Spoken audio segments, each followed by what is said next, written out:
in a LeBron James superfan who thinks he's here for a random Lakers fan survey. What's your name? David. Oh my god, and they're gonna fucking map LeBron James' face over his body for like a video call. No. Good. And how long have you been a Lakers? Oh no, and he's gonna get so excited. That would break me. You're gonna be like, LeBron, I love you, man. It's just some random 23-year-old guy that's just like, what's up? Heard you're a big fan of basketball and me. And who's your favorite player? LeBron James. But really, he's gonna be surprised with LeBron James himself. Well, sort of. Whoa, this is crazy. Look at me foreskin, I'm the GOAT. Bro, that looks so fake. No, that doesn't look like a Sora video. That looks like some... Nah, this guy they're pulling random people off the street that have never had a fucking iPhone a day in their life. Like, you're telling me you're watching this, you're like, oh my god, that's LeBron James speaking to me. I'll be in a completely different room speaking to the fan virtually while the AI genius is turning me into the king himself. Will the superfan catch on that it's AI? Bro, they gotta dumb the video footage down and make it look like a box of a Zoom call. Wouldn't that be better? Like, zoom the camera real close, have it just be chest up, and make it like 480p. And then it would look like LeBron James. That would be so obvious. No, I feel like this is more obvious. I don't have a line.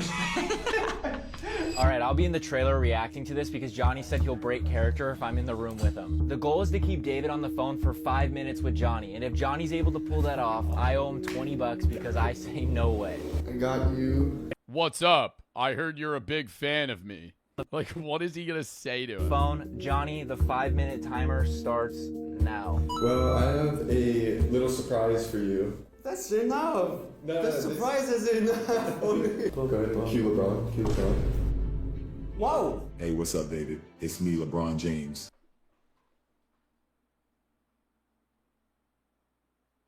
This doesn't look... Dude, I hope that he doesn't fall for this. Hey, LeBron. Wow, you know my name. Calm down. Oh my gosh, he believes it. No way. How, bro? It's talking to me? Yeah. Wow. Hey, I'm David. Where you from? Second. What the fuck? Why would he be standing like that? What, he's just like, hey, David, heard you're a huge fan of the Lakers, man. Really appreciate the support for the team. Love that you're repping my jersey, by the way. What?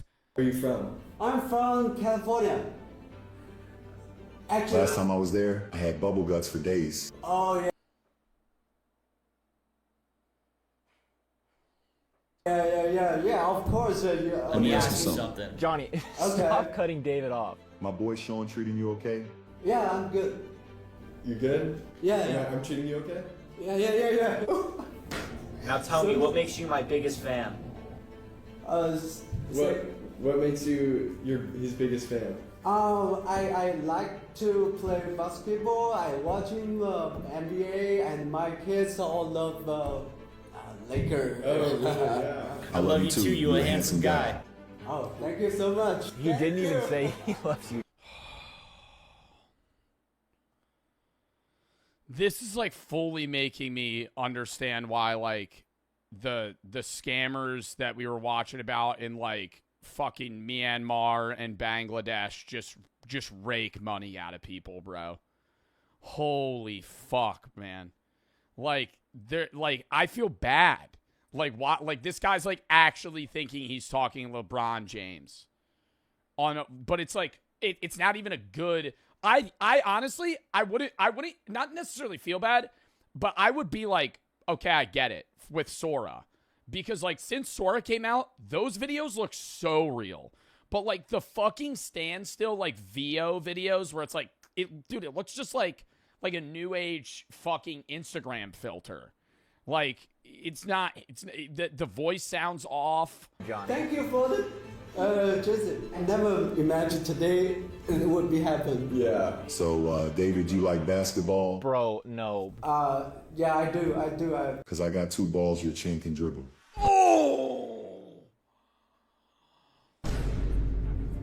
Bro, why are... Are you this person? What possesses you to say these things? Too vote for me? He said, What? he said, I think he just asked if you're good at basketball. Nice save, Sean. Good at all. Yeah. Actually, not that good, but Not that good. Yeah, but I play. I love to play, and I teach my kids. You teach him, but you're not that good? Huh? Never mind. Hey, LeBron, do you remember you broke equal dollar? Of course I do. That's the greatest moment of my life. Blocked by James. Iguodala to Curry, back to Iguodala, up for the layup. Oh, blocked by James. Hey, LeBron, do you remember Kobe? Of course I do. That's the Oh no! You can't. No! You can't. No, you can't fucking. No, that's where you gotta cut it off. That's where you gotta cut it off. That's where you gotta be like, all right, no, this is AI, man. Start because now he's gonna come up with like a fake story about Kobe. legend, man. Long live the Mamba.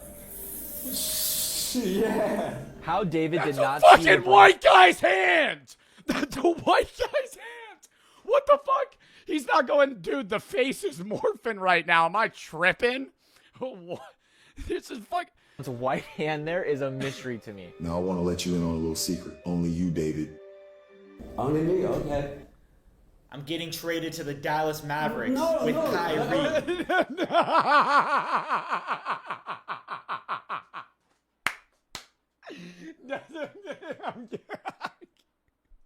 No, you can't. No, you can't live. I'm getting traded to the Dallas Are you Mavericks. sad? Sorry, dude. The Lakers runs over, man. The Mavs, bro, they're just picking up players left and right. Dude, Yeah. you just broke David's heart. This is David's 9/11. Please stay with us. Please. LeBron, you can't leave me with the Luca.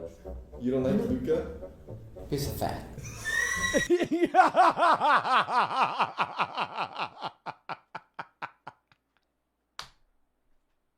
No, this is like the most fucked but the funniest fucking bit, dude. You don't like Luca? Nah, he's put on a few pounds. All right, Johnny. I don't know how you did it, but you did it. Your 5 minutes is up. All right. Peace. Ha ha. Alright, see you later, bro. See you. Wow, thank you so Bro, tell me they tell him. much, Sean. Of course. Thank you. Is that fun? Yeah, but I forgot to take a photo with LeBron. That's alright. I actually have a third surprise for you. Too much Oh no. surprise. We were able to get our hands on 2 tickets to the next Lakers game when they play. Oh, are they act? No, that would be so nice. That would make it better. That would make it better. Yeah. 2 tickets. What Yeah. about 3? 3? I have 2 kids, so I can bring them. Okay, no, I could get another ticket. Wow! Is that real? Yeah, the jersey. W. David. Man just swindled a 3rd ticket off of Sean. Okay, I am praying we're able. Wow, that is very sweet, bro. Okay. And probably after they were like, yo, we're going to give you 3 tickets. By the way, that wasn't LeBron. That was my friend in a green morph suit in the back. To pull this next bit off. We're about to convince someone the world is ending with an alien. We've rented out this entire coffee shop just to prank one person, Denise. We don't even know her. We got a DM from one of our fans a while ago that said his mom wanted to prank one of her friends, and after hopping on a phone call and planning everything out, we were ready to go. While Denise is in our coffee shop, a completely AI-generated news station will pop up on the TV saying an alien got loose in Los Angeles. And unlucky for her, that alien is coming right to her doorstep. Everyone in the coffee shop is in on this, besides Denise. Okay. I kind of wish they didn't do a stereotypical green alien. You know what I mean? Like, if they had just done, like, a weird monster versus, like, no, I wouldn't believe that. If there was a news station that's like, aliens just touched down, and they're literally E.T., I'd be like, come on. Like, that would be disappointing, actually. Like, if aliens touched down and they word for word just looked like the bulbous aliens that we just grew up knowing what aliens look like, I'd be like, dude, get a little creative here, okay? I've known about this since I was 5. You're telling me this isn't new news. It would have to be like some just weird monster. Like just like any alien where it's just like has like 10 eyes, no arms, something like that. Hello. How are they gonna get her to stay in the Are you coffee gonna eat shop here or do you long want to go? enough? Oh, no. Do you want anything to drink? No, I have water. Okay, cool. Thank you. Yeah. Don't worry about it. You're good. Yeah? Yeah. Oh, cool. Please. Thank you. Yep. Wow. Lucky day today. Yeah. Oh, it's your lucky day, all right. Make sure to watch out for any green aliens that might come in and with murderous intent, by the way. I've heard that's on... Never mind. Hello. Okay, Q are completely AI generated She pulls out a Glock. Oh, my God. She fucking shoots the guy. news report. Just mag dumps into him, think he's actually an alien.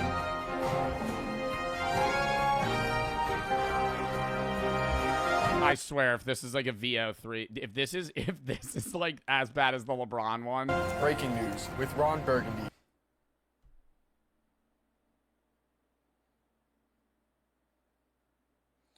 Bro, you need to get like your grandpa to do it, you know, or like your dad. You like, bro, he looks like 20. Like nobody's this young on the news. Here. We're coming to you live with a terrifying update out of the Or do like a fucking AI video of like a known newsman who's like a known news guy, like somebody on NBC, not like individual like weatherman guy. Like I'm talking like national news, CNN, NBC, Fox. Like you need to get somebody, somebody to fucking run on Jimmy Kimmel. Jimmy Kimmel does late night TV. United States government. Reports have just surfaced confirming that the government has been hiding an extraterrestrial life form. Yes, an alien, hidden from public knowledge. The creature has escaped from its secure transport vehicle and is now loose in the streets. Government. I would be my jaw would be dropped at how I wouldn't even think that I'm getting pranked. I would be like, dude, do you have like Comedy Central on right now or some shit? A fucking semi-truck with just the word government. And is now loose in the streets of Los Angeles, moving erratically and clearly in a state of panic. Authorities have confirmed that this alien carries a highly contagious disease that is incurable for humans. We urge everyone, do not approach it, do not try to make contact, and above all, do not let it touch you. That's all the information we have, but officials are urgently asking all residents of Los Angeles to stay inside, lock all doors, and do not go out in public. Whoa. Okay. He said LA, don't touch. So just keep that in mind. I'm sure it won't come here. Hold on, we're getting a live update. The alien has just been spotted, and according to The alien is outside the local coffee shop. reports, it's heading straight into a local coffee shop. We can only hope. Yo. nobody's inside. I know what the fuck. They have footage. Nobody's stopping the alien, but the news station has active updates of in real time footage of the alien running into the shop. And if there is, may God protect them. Everyone back up. Oh my God, no. Don't tell me she has a weapon. Oh my God. And like why the alien's wearing underwear. Back up. She's smiling.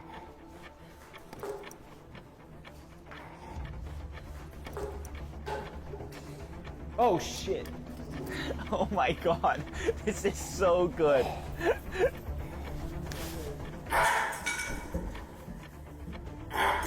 Go outside. Duck. Right here.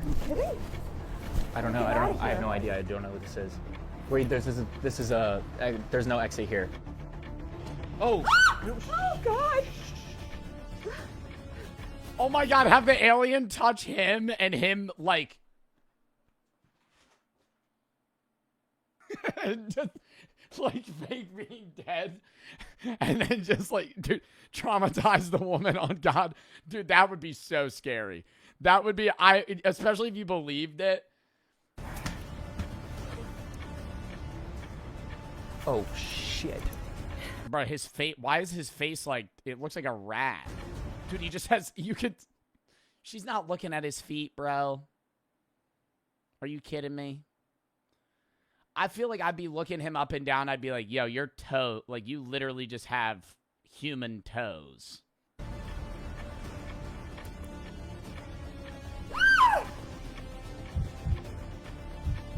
No way she's falling for this. I don't know. Like, you can't know unless you're in this situation. Do you think you would fall for this?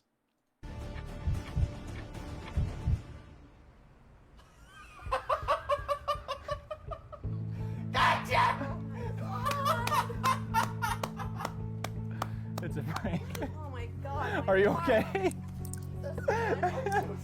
It's a prank. Today? It's a prank. I need more than a muffin. So sorry. We're Andrew's mom's friends. So sorry. We have. No! Oh! Okay. Oh my god, I feel horrible. She's literally shaking. Dude, oh my god. I'm sorry. Okay, everyone inside is an actor. Go ahead. Oh my god. Her scream. Oh my gosh, my heart. Did you actually say that was not You okay? funny. Yeah. my heart That was is, not like, funny. out of I'm my sorry. chest. Are you okay? We're Andrew's mom. We're his friends. She's not coming today. Oh, that's okay. That's okay. You look great. All right, Foreskin, we are so close to 2 million subscribers. Foreskin? Is his fan base named Foreskin? Close to 2 million subscribers. Chat. Oh my god, Bart Farts is so lame. That's such a cool nickname. His audience is called Foreskin? Bro. You don't like Luca? He's fat. That was a fun video.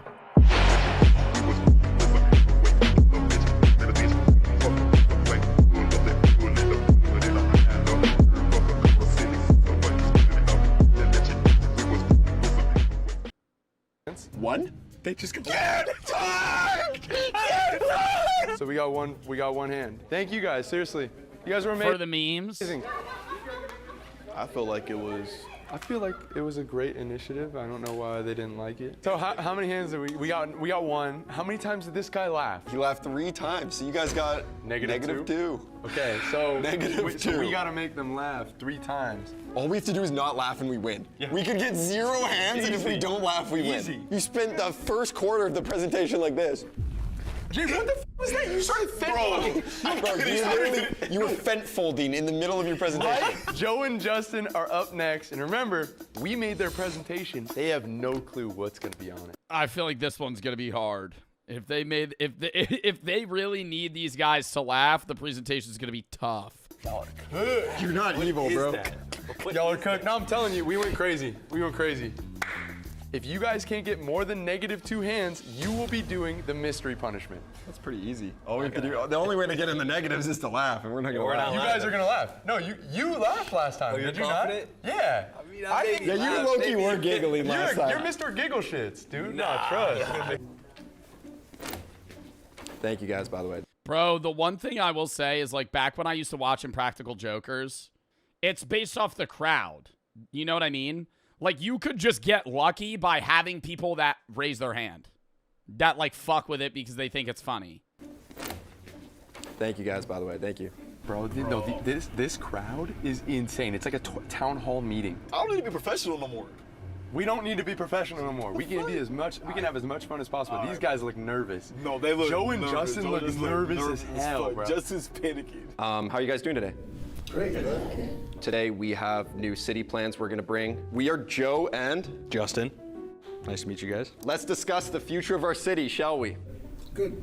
Cool. Thank you guys. No, it's to warm the crowd up. warmed up yet. We gotta make sure they believe it. Yup. And then After that. Let's do it. Wait, so they are gonna do it. Yeah. That's the fucking play, bro. Have 3 regular slides and then get into it. Justin, you want to take us away? Yeah. Who here wants to see strong relationships built between the U.S. and other countries? Yes, please. That would be great. We don't need the tension. this is insane. So we're excited to announce a new infrastructure partnership between the U.S. and the U.K. In exchange for funding California development, British officials requested one small thing. A royal vacation home built right here in the heart of our city. This is completely bizarre and beyond Well, like they build their own castle or something for the queen. anything I've ever heard of. So you're opposed? What? You're opposed? I feel like I would immediately think this is a joke. There's no way. I don't know, maybe it's just like the officialness of like you actually getting paid to come to like an office building and listen to one of these talks. This is completely bizarre and beyond anything I've ever heard of. So you're opposed? What? You're opposed? Okay. Essentially, it's a relation builder. I think it's a little extraordinary, but if it's worth the funding, it's worth the funding. Cool. I guess we just have to see how much it is. It's gonna bring in $10 million, so it's sort of worth it. The only estimate I have to give you guys a better idea is they're looking to fund about $10 million. So I think it'd be worth it, but. That's nothing. 10 million, it doesn't. 10 million. That's not even. Yeah, 10 million on a big scale. It's gonna cover like what the land costs. It's more about a relationship. Like think about it like a political marriage. If I was voting with the information that you gave so far, it would be like an absolute no. So we're gonna take that as a yes. So that's a yes for everyone? A yes? No. Okay. Is there a certain amount we would need? Because right now they're offering 10 million. No, for me, it's the fact that it's only British accessible. There's an amount of money. There's an amount of money that I would also agree to it. If I was a part of the city, I'd be like, yeah, give the British people their own home if they're giving us $10 billion. If they're giving our city $100 billion, yeah, sure, they could have their own fucking lawn and castle that they're only allowed to go to. Well, that makes it absolutely ludicrous. All right, so I'll take it as a yes from most people. Okay, so I could tell a little bit of uncertainty right now. We'll take that as a yes. We'll keep moving. Okay. Let's go. Okay. My word, do you guys think you could do these presentations without laughing? I feel like the nervousness you would have would maybe make you not laugh, but the second I felt the crowd laugh, I feel like I would laugh. Let's address our homelessness crisis. Who here wants to help homeless people? I mean, of course. A little weird, not raising your hands. See two people in the front here. What's going on? What's going on? Of course. They're people. Who here wants a stronger community where we lift each other up? I mean, yeah. Two people in the front here. Why are we not raising our hands? Why not? It's a no-brainer. Los Angeles is currently facing one of the most severe homeless epidemics in the world. To ease their— So we're going to come up with a better way to solve that homelessness problem by a situation called Adopt a Homeless Man. Each residency in the state of California and in the city of Los Angeles will each be given their own homeless person that they have to take care of for a month straight to try and get them up and back into the working society. Their burden will be housing 50% of LA's homeless population right here in our city. Oh, they're just moving it from LA to there? I think in San Diego, I think they literally have campgrounds for them. Tell them we're gonna use the beach. That's where they're gonna stay. I think the— Dude, wait, is this filmed in San Diego? San Diego, the homelessness situation's so weird because the different parts of like Gaslamp Quarter, there's no homeless people in Gaslamp Quarter that like sleep there, but they kind of walk around in that area, at least when I was there. But you'll walk down an alleyway and it's really bright and there's no homeless people, and then you turn left and there's just another alleyway. It's dark, pitch black, tents lined up, just homeless people everywhere. Main selling point is I think a lot of them would be looking to settle on the beach. No. There's no way Newport residents. That's why we're having the meeting. It's a $200 ticket to sleep on the beach. You'd have to change the law. We could change that, or we could attempt— $200 ticket to fucking sleep on the beach. What if I take a little nap? What if I fall asleep? What if I'm like having a good beach day and I get a little eepy and go wake up? And now I get a fucking $200 fine for falling asleep? Too, because if we're taking on 50% of them. Dude, that's a lot of people. So on this one, again. How do they know if I was asleep? What if I'm like, no, I wasn't. My eyes were just closed. Sir, you were snoring. It was a vocal stim. Seems like we will be taking on 50%. I think that's the consensus. I think it's a no. No. Okay. Are you trying to goad us? You have said no. No. Okay, I understand. Thank you. Okay. So let's talk about waste management in our city. We are adding smart trash cans that notify the city when they're full. I like that. Why not? Quick and easy, so they're not over. Yo, you know what I want added? A fucking hole in the ground and a metal box, and I could just go fucking piss in it. Why in every big city do I have to walk into a place of business? 80% of the time they don't have a bathroom. If they do have a bathroom, I have to pay to use it, and I'm not allowed to pee in the alleyway. Oh, why don't we do what the Europeans do this? Europeans have this. Somewhere, I'm pretty sure in like Denmark or somewhere they have this, where it's just a wall. It's like a walkway wall, and then you take a left and it's a box, and it's just a fucking hole in the ground. You just piss in it. Fuck you. Why don't we have these in the U.S.? A pee curl. You just walk in, you take a piss, and you leave. Overflowing. Perfect. Good dude. We're gonna fuck him on the neck. Absolutely just boom. So let's talk about the job market, shall we? Our city just hit the highest unemployment rate ever, but we have a solution to save that all. Kids 8 and up will be allowed to work. It's a great idea. Absolutely. Give them something to do. Depends on the job. Keep them out of trouble. Exactly.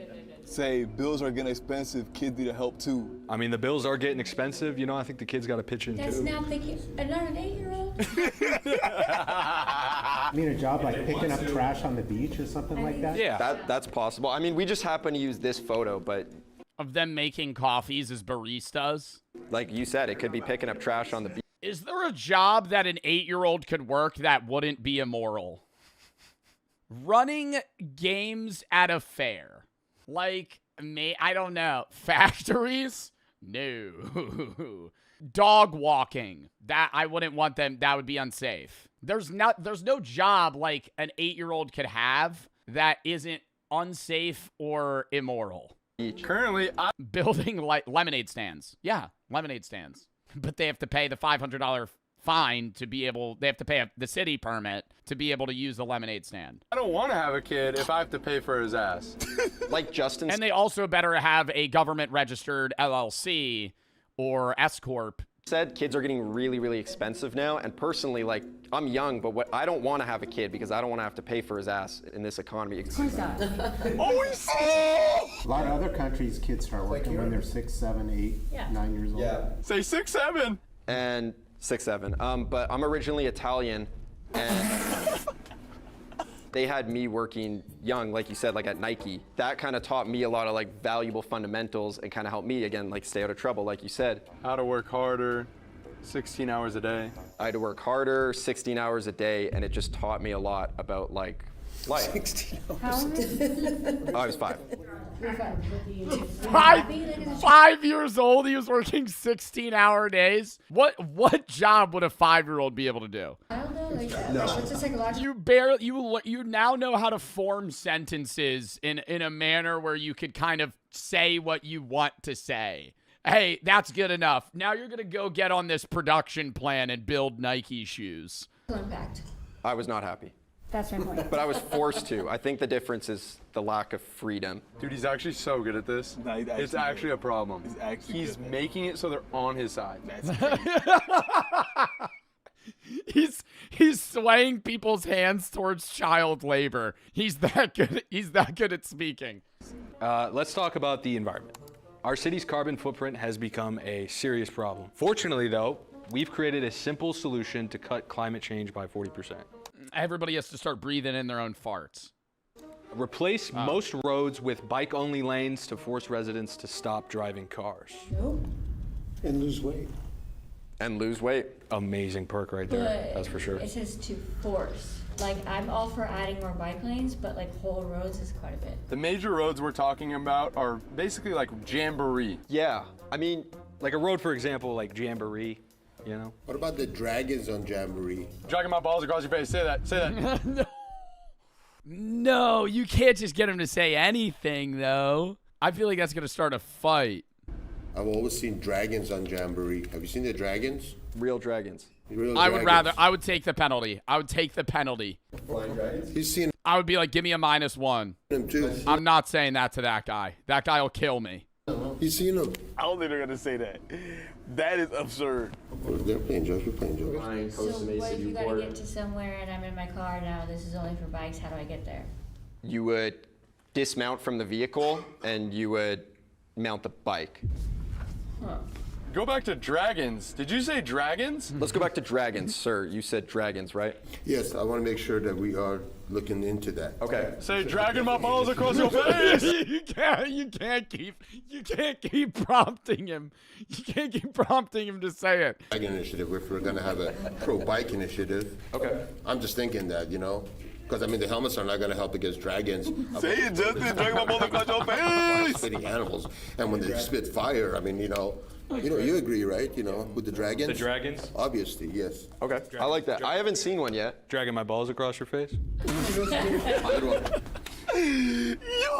We have positive changes for parents and married couples. This one's insane. No, this one's actually insane. This one, they're about to get mad. Okay, what he did do that diverted the danger was he looked at his friend and said it. You know, you didn't say it to the guy. Because if you said it to the guy, that'd be scary. Could be good. A 50% rent increase for single mothers. What? Basically, the idea here is it will incentivizes single mothers to find relationships. Incentivize mothers to stay inside their relationship. Oh, it's not their fault the guys leave. Yeah, or he's abusive, or let me incentivize you to stay with your abusive man, but we'll lower your rent. No. It doesn't matter. The father's going to end up paying for it anyway. I like that one. I think it's a horrible idea to punish single parents. It would just be single mothers, not single parents. This will encourage women to stop cheating and prioritize their family. Definitely. Room's getting silent right now. You see the chairs creaking. This is where it gets like, you know, that level of awkwardness where like you can't sit still. That's like everybody just started fucking like fidgeting in their seat. What psychologist did you hire to do this? I'll need something to throw at you. Seriously? Why don't let's just keep it going then. What do we think? Yes, no? No. We'll take that as a yes. No, yes, yes. We'll take it as a yes. No. No? I heard some yeses in the back. Okay, my bad. I mispulled. I did hear a few yeses in the back, so I just... Okay, raise your hand for no. No. Who's a yes, though? Hey, I'm not seeing some hands being raised. I'll take that abstinence as a yes. Do we have any yeses? Any standout yeses? No. Okay, must have been the wind. All right. We have new entertainment planned for our city. This is our beautiful city, but one thing it's lacking is real fun. So we came up with a new entertainment zone everyone will love. Introducing the Urban Hunting Reserve. What are we hunting? Why does that look like the Roman Colosseum? Dragons. No, but for real, is that really like a designated hunting area? Say, you'll see on the next slide. Yeah, it would be a designated hunting. I'm sure if we go to the next slide, we can read more about a fun zone where you can import and hunt any animals in a large 20-acre wildlife reserve. We have hunt. What, and then shoot them? That's actually what like Russian oligarchs do. We're gonna ship in animals and then fucking gun them down. Hunting out in the forest, we just thought we'd bring it to the inner city, so it's like it's more readily It's a available. horrible idea. You can hunt robotic animals. Robotic. Lame. That don't give you buck fever. You ain't ever had buck fever before, boy. You ever kill a 10-point buck? You're sitting there. Shaking when you kill him. Animals, I think that's probably still 10 years out.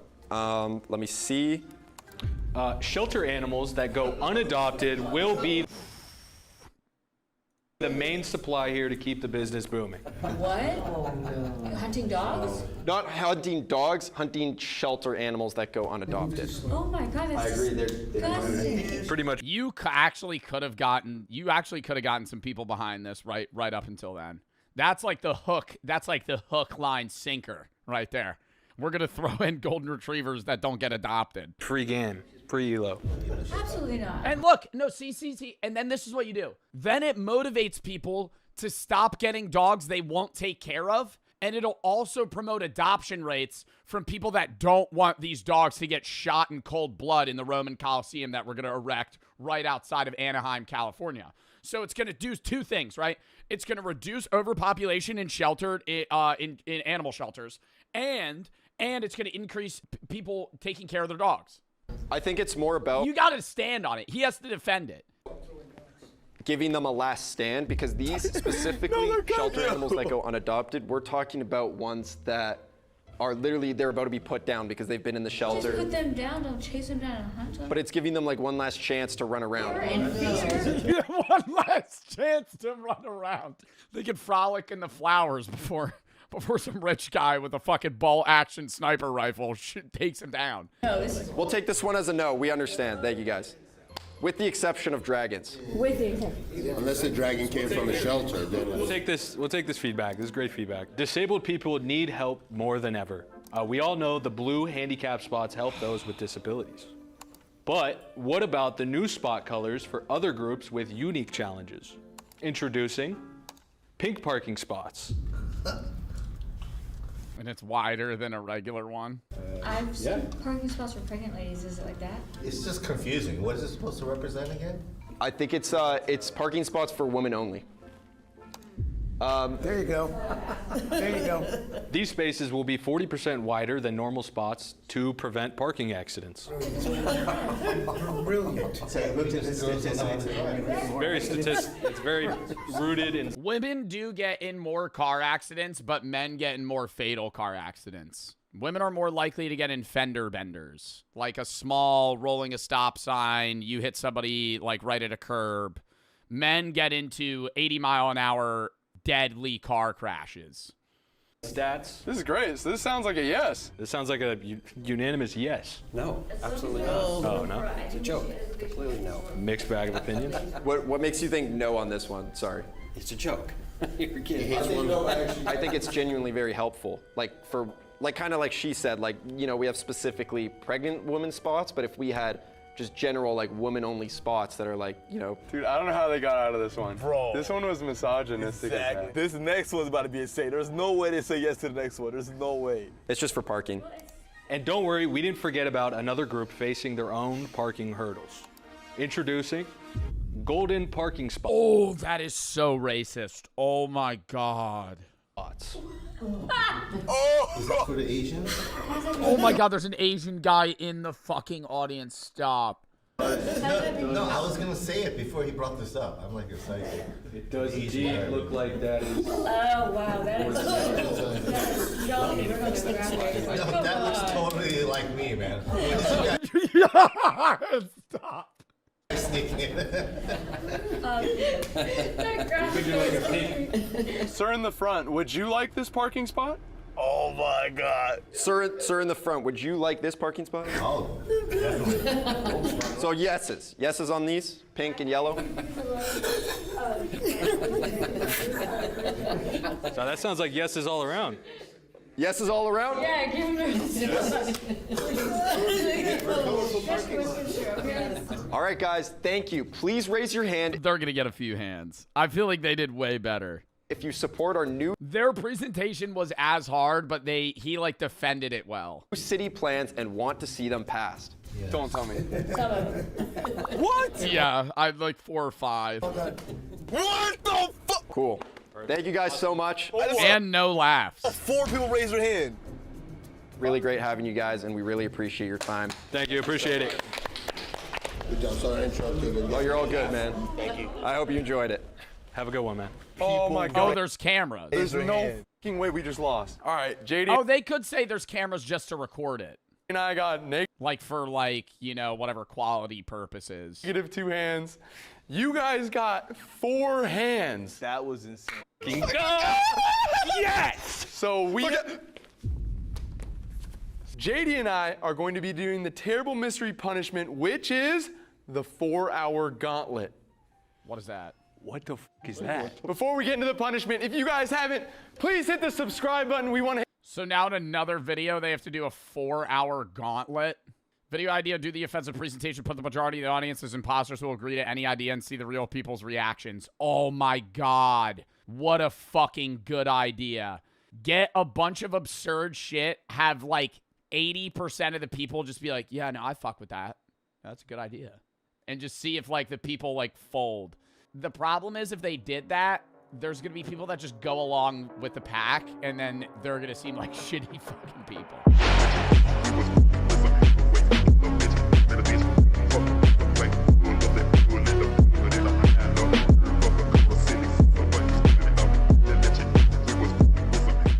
Highly requested video. We fooled locals with offensive city plans. Give us feedback on our new city plans. We're installing the world's biggest pride flag. Hell no.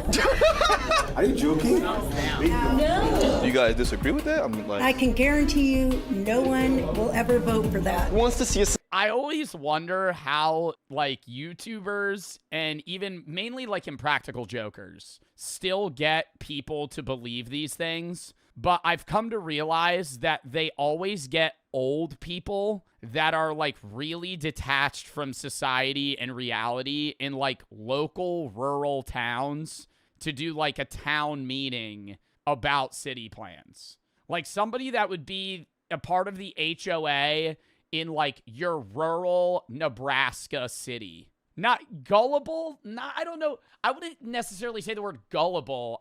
Maybe... But, like, yeah, no, people that are living in 50 years ago. Society where parents stay together longer.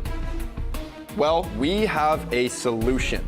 A 50% rent increase for single mothers. What? I'll need something to throw at you. We'll take that as a yes. We'll take it as a yes. No. Are you trying to go? I feel like these guys can pull it off because they're YouTubers, but don't you ever wonder how, like, I don't watch Impractical Jokers anymore. I feel like nobody, I don't want to say that's a dead show, but, you know, it's not 2013 anymore. But I always wonder how they still get people that don't know them. You know what I mean? Like, who below 50 is going to walk into a Walmart and have Murr or Sal walk up to them and be like acting really weird and laughing before they say anything? Like, obviously they have a person in their head telling them what to say. Like, even if you don't know them, you'd be like, yo, you're a part of a bit. Like, this, I'm on camera right now. The NFL playoffs are here. Football is at an all-time high, and there is no better time to get in on the action than with DraftKings Sportsbook, the sponsor of today's video. If you sign up with DraftKings and use promo code JOEB at sign up and place a $5 bet and your bet hits, you get $300 in bonus bets instantly. What an offer! DraftKings Sportsbook is the place to place touchdown bets. Not only do they have same-game parlays, they also have live betting for the people that love the thrills of live betting, betting on drives, betting who's going to get a touchdown, if they're going to place a field goal, whatever, in a given drive. DraftKings has you covered. And if DraftKings isn't available in your state yet, one of the green states, you could still take advantage of DraftKings Fantasy. So sign up for DraftKings today and use promo code JOEB at sign up and place a $5 bet. If your bet hits, you get $300 in bonus bets instantly, minus 500 odds required. Thank you to DraftKings for sponsoring this video. Let's get back into it! Us? You said no. Disclaimer, everything said in this video is for entertainment purposes only. This does not represent us. Do not replicate or act upon any content shown. We invited local residents. Oh, so you don't think single mothers should have a 50% rent increase? Huh. Yeah. To attend what looks like a real city meeting where we're posing as officials presenting new plans that will affect them. But the catch is we're given extremely offensive ideas that we have to present no matter what. After the president, I would love to be a part of this. I feel like okay, no, here's the thing. I could never do the presentation. You would fold? Oh, 100%. I could not do the presentation. I would love to make the presentation. You know what I mean? Like, I'd love to be the guy that makes the slideshow of something that's just, like, obviously gonna get bad reviews or, like, a bad reaction. But I don't think I could ever stand up and just riff, you know? Stand up, read a presentation, click this next slide, and it's like, we're gonna ban gay people from, and I have to defend that. In front of a fucking town meeting of people that are just going to be appalled Strangers will raise their hands if we convince them to support our new plans. And just like the Impractical Jokers, whichever team gets the fewest hands raised will face the terrible mystery punishment at the end. It's actually... So this is Impractical Jokers. This is... This is a one go on Impractical Jokers. There's no thumbs down. It's just if you lose, you just get the punishment. I'm telling you right now, it's not good. It's not going to be fun. Yeah, we're not doing all that. We're not doing all that. We're not going to do all that. No. You guys can do terrible. We're not doing terrible. We do like the chill. We do like the prizes. We're not doing punishments. No, we're not doing the punishment. We're winning. This is the winners. Do you guys see what's behind you? That's your presentation. That's your presentation we made. What do you know about your presentation? What about you? Don't know shit. Dude, I would just pull every buzzword out of the book of something that's controversial. Like, the presentation would just consist of like every single like buzzword that just gets people upset. You don't know shit about your presentation. They're fun. Is it that bad? It's bad. What do you mean is that bad? Yours is so bad we have a security guard here. Oh my god. Oh my god. JD and I are going first, and remember, security guard here in case one of the people fucking rushes them. We have no clue. Yeah, abortion. Yeah, dude, literally abortion, LGBTQ, Charlie Kirk, gun laws, immigration, DEI, just everything. Every climate change, minorities, religion. What they put on this presentation. Alrighty.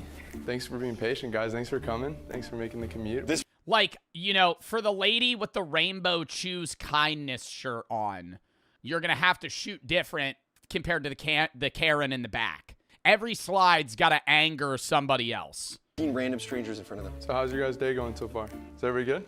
Yep. Very good. Awesome. Are you guys ready? Yeah. All right, guys. Give us feedback on our new city plans. We are McCain and Jeremiah. We've been selected by the National Youth Policy Initiative to represent Orange County at the legislative level. Today we're presenting several proposals and need your feedback before they are finalized. This is Do these people get paid for this? Like, I don't want to say like NPCs sign up for this shit, but like, what is this? Level. Today we're presenting several proposals and need your feedback before they are finalized. This is part of the real decision-making process. Your voice matters here more than anywhere else. Let's discuss the future of our city, shall we? I don't know what's about to happen. Like you have to start out though with something that's basic. You can't go in gun swinging. You know what I mean? If you're the enemy team crafting this presentation for the guys presenting, you don't want the first slide to be, we're going to raise a statue of, you know, somebody that's going to piss somebody off. You know, you want to start out with like, hey, we're going to implement street lights in these roads where a lot of the time it's too dark, you know, and something that they're like, oh, you know, that would be nice. Then you go to something else that might be, you know, kind of, you know, edging it a little. That's kind of the wrong word, edging it, where it's like something that might be upsetting, but, you know, you kind of get past it. And then you gotta, butter them up. They're press fucked. This is going to be bad. Who here wants to see real economic growth and results in our city? Beautiful first slide. Yeah? I feel like they're going to instant pivot to something else, though. Who's ready to bring real jobs and infrastructure to our community? Yeah? The next slide's going to be like, that's why we're going to bring, like, child sweatshops to the fucking... I'm calling that. Who wants to see real economic growth? All right, we're going to bring foreign Chinese policy into rural Idaho, and we're going to have fucking sweatshops set up. No. Awesome. Introducing a brand new $300 million nuclear power plant in the Bay. I would support that. I would actually... No, I'm not even lying. I would support a nuclear power plant. Dude, you know how fucking clean... That's like clean energy. No, you would not. Bro, nuclear power plants rarely blow up. Going nuclear energy is the fucking move. Good idea. No, I would say no. No. What if they melt down? Yeah, if the nuclear power plant melts down, I'm fucked. All right, yeah, sure. But that's probably not going to happen. No, it'll never fly in Orange County. I'm just telling you that now. It'll never fly. Never? Never. Ever, ever, ever fly. Yo, this is insane. There are different ways of getting in jobs. Okay. This is the quickest and easiest way. It is the... Bro, but nuclear energy, yo, I would stand on this shit in the crowd. I'd be like, yo, I fuck with that. because nuclear energy is not only going to create jobs, but it's going to reduce electricity costs for the residents. Why would you not want that? Because it's nuclear and that's scary? There are different ways of getting in. The environment, nuclear power plants are good for, these people aren't against it because it's good for, or it's bad for the environment. They think it's bad for the environment. Okay. This is the quickest and easiest way. It is the easiest way. Wrong. It costs a lot of money. You put a lot of lives in jeopardy. And I can guarantee you no one will ever vote for that. It's gonna kill the wildlife. I would vote for that shit. Yo, this is not real. This is it, dude. This is huge. Let's go on to the next one. Is that, this one's yes then? Yes? No. No. Absolutely no. No. Big no. Oh, but then when we say we're going to open a fucking Walmart warehouse, everybody goes, woo! Okay, big no, understood. Okay. Here's another upcoming city plan we're thrilled to launch. Dude, not this one. One of our main goals is to fix traffic. Traffic is stealing an extra 400 hours of your life every single year. Fortunately, we have a plan to give you those hours back. Oh no. Introducing the Traffic Kazar. Kazar Czar. Actually illiterate. The Kazar. It's a czar. I wrote this one. That's my bad, yeah. Traffic czar. Let's do that again. Introducing the Traffic Czar. One man that controls the roads. Every driver must call the czar and get approval of their trip before departing. You have to call. It's going to reduce traffic, bro. You're going to be sitting at home on hold for 4 hours. You're going to call the traffic guy. He's just, dude, it's just one guy in a room, like right next to a radiator in the basement with like 9 telephones just all ringing at once. He's just fucking answering them. Where do you want to go? Where do you want to go? Airport? Yeah, sure, whatever. No, thank you. No. Yo, that lady's the goat. No. You gotta hear it out. You gotta hear it out. So, no approval, no driving. With 80% of your cars gone, you will never end up in traffic again. What do you guys think? How did you guys come up with that? So, thumbs down? So you have to call before you start driving? Yeah, you have to call him and then you have to book your travel. And if your trip isn't important, he'll deny you. If he allows it, Dude, what would make this actually believable? The calling it makes it not believable. What would make this feel real to me is if they were like, instead of calling the traffic czar, you have to download the app called Ready Drive. And it hooks up to your car's remote start. And your car will not start until you submit like an application to drive somewhere and it approves it. Like, that sounds real. I'd believe that. Like, the second you go, you have to download an app, I'd be like, oh, you gotta be fucking kidding me. And I get mad because that's like everything in life. Oh, you want to use this? Oh, we have an app. There's an app for that. Awesome, but if your trip isn't important, he will not allow it. That's not a good idea. Yeah, that doesn't, yeah. What happened to living in the free country of the United States of America? Yeah! USA, USA. That's what I'm going to throw at you. This is ridiculous. Well, she would If I want to do crack on the sidewalk, I should well be able to. Because I live in the USA. probably approve you, but not other people that are like lazy. Well, he would approve you, but he wouldn't approve anybody that's like lazy or like not doing it for a real cause. This is ridiculous. No, this is serious. We don't live in North Korea, thank you. Oh my! Dude, North Korea, you wouldn't even have a car. North Korea, bro, you're riding a bike to work. God. I'm gonna say it. I don't care. We can go to the next one, but mean, I maybe think next. I think this one's good. In Russia. Next. Yo, the lady in the back might be the goat. If we lived in Russia, maybe. She might be the goat. We have new adjustments for the education system to change the game. Oh, fuck. This might blow it, bro. This is racist. Recent data reveals students' test scores have plummeted to historic lows, threatening our community's future. Who's ready to flip the script?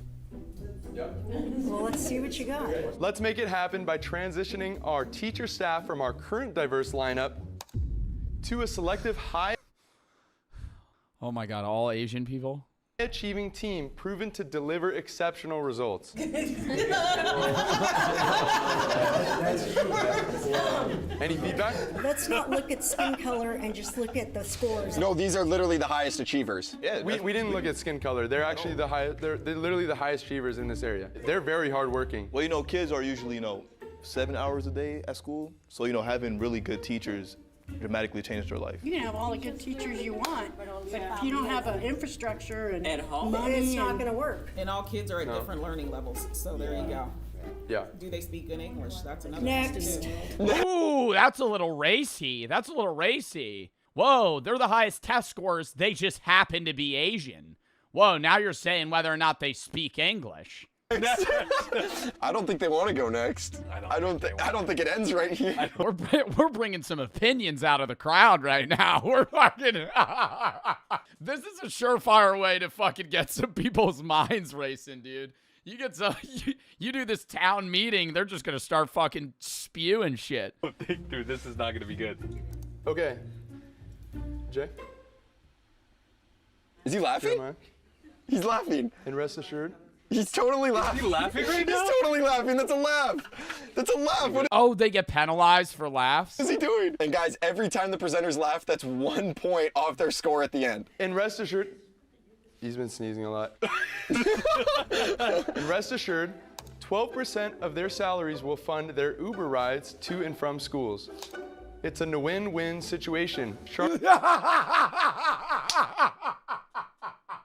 Sharper minds in class and fewer risks on the road. This really sounds racist. I don't know what to do. It is pretty racist. It is. What is Jay doing? He's laughing again? Are you Dude, serious? he looks like he's fented out. What the was it? Why is he laughing? Yeah, I feel like it'd be better if he just outwardly laughed than like leaning down, like they know he's giggling. Stupid. That's not a good. He wrote it. Stupid. I'm going to. So what? It's stupid. What's stupid? The whole thing. We have more Bro, he's not breaking character at all. policies that you guys will probably like. So While we're on the topic of education, immigration is good, but it's a problem when they don't speak English. I already know I don't like this. Fortunately, we have a solution. Allowing immigrants to learn English at Bro! Yo, that's his third laugh. Jay is throwing. Hey, I don't care though. They're gonna be doing the f***ing punishment. allow immigrants to learn English at elementary schools. Oh, these are going downhill pretty fast. I'm not against it, but I thought they were already doing that. In a lot of They're not in here. Thought they were doing that. What? She thought they were just having like random 40-year-old immigrants sitting in at like a first grade class. What do you mean she already thought they were doing that? What? They're not here. So this will help them learn the basics so they can integrate flawlessly in America. So they would be in school with the elementary students at the same Yeah. time? So just to double up, like, so we can save pay on like the teachers to. I just say no. I mean, learning with children might be a little weird, but Well, maybe the children can learn like life experience from the older people. Maybe children could learn life experience from the older people. No, thank you. No? No, thank you. Don't Yo, they're done. They're fucking done. I wouldn't feel safe with my kids with adults. Well, we have teachers in the classroom and security and officers. Oh my God, that would just be so. That's just that is really a bad idea. Would you install like TSA metal detectors? TSA, bro. I feel like you got to be doing that already now. What? That's a dumb fucking question. You gonna be installing TSA? Oh, brother, yo, there's fucking 300 school shootings in the last fucking year, man. Like, we already need to do that. For individuals like that come into the classroom? Why do you say that? Oh, because he's foreign. It's a joke, Joe. That guy is not joking. That guy is not joking. He's saying install metal detectors in TSA because they're immigrants. I'm just saying, I don't know. Individuals like him or the kid right here? That guy makes me nervous. That guy looks like he wants to blow the classroom up. I wouldn't be saying. Oh, is it still a joke? Yeah, for that one chatter. That's just racist, bro. What? What? Yo, that's actually wild. I feel like the crowd is saying more crazy shit than like these dumb presentation ideas they're putting forth. Nervous. That guy looks like he wants to blow the classroom up. I wouldn't be safe. Oh, what? No, I don't. Looks like he wants to blow the classroom up. I feel like he looks like, bro, what? He looks like he has money, if anything, if you're trying to fucking stereotype him off of like, what? Like, what do you mean it looks like he wants to blow the classroom up? That's absurd. I don't think he would do that. He's here to learn English. How do you know? He's just trying to learn English. How do you know? Dude, everyone is against them. I don't think they have anyone on their side here. That's good feedback then, right? Thank you guys so much. Seriously, this is amazing. It's no secret we have a homelessness crisis. Oh my God. Yeah, they're fucked. Have you ever had a sleeping homeless person blocking your path? Yeah, you see them, but... You don't see them, but they're not blocking you. Some of us have and some of us haven't. What are you saying about this? Well, we have a plan to get homeless people off the streets for good. Yeah. Let's hear it. We'll make front yards public so homeless people... They can just fall asleep in your yard and get off the streets. Oh, no. No, thank you. What about their neighbors? That would never work. You just making people's front yards their permanent homes? No. Not their permanent home. People don't pay and buy a house and property tax every year to have somebody sleep on their front yard. And where are they going to go to the bathroom? That's ridiculous. They're gonna go to the bathroom on the lawn. They'll probably use the bathroom on the lawn though, like a dog. Thumbs down. No. Thumbs down. Thumbs down on this one. Before we go... Bro, I feel like there's no way back to back to back to back. Like, they gotta have some good ideas in the middle. You know what I mean? Because this seems... Like, by the third idea, I'd go, these people are fucking joking. You know? Like, this is a meme.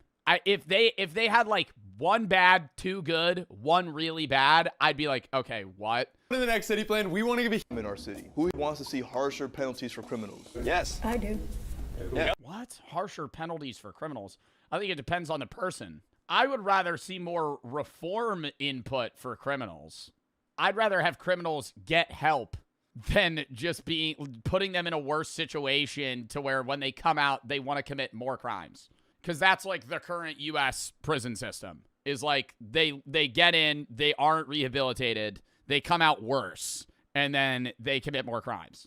Yeah, me too. Starting soon, the following crimes will now have a minimum fine of $500. Jaywalking. Littering, yeah. Yeah, littering, I feel like that's, bro, when I see trash on the side of the road, that pisses me off. Not like trash like a tissue or like a cigarette butt. When I see trash on the side of the road, like somebody just threw a bottle out of their car window. Like, I'm not going to be some Karen and be like, oh, it's the end of the world. But it's like, bro, what? Like, it'll be like wrappers of stuff. Like, they'll eat food and just chuck it out the window. Just fucking keep it in your car and throw it away when you fucking get home. Littering. Loitering. What? That's like the cringiest crime. Loitering. Have a minimum fine of $5. Stand without a permit. Operating a lemonade stand without a permit. That's really funny, though. Walking up to like a 6-year-old that's just trying to make, $10 on a weekend selling lemonade. Excuse me, sir. Do you have permission to be selling lemonade here? Have you gotten the city's permit? Ridiculous. Not for the lemonade. Not for the lemonade. Well, they don't pay taxes on that though. It doesn't matter. Hey, that's true. Hey, that's true. Hot dog stands got to be paying $1 million a spot at times. $1 million a spot in New York City. You're telling me this kid can be selling lemonade on the side of the road for free?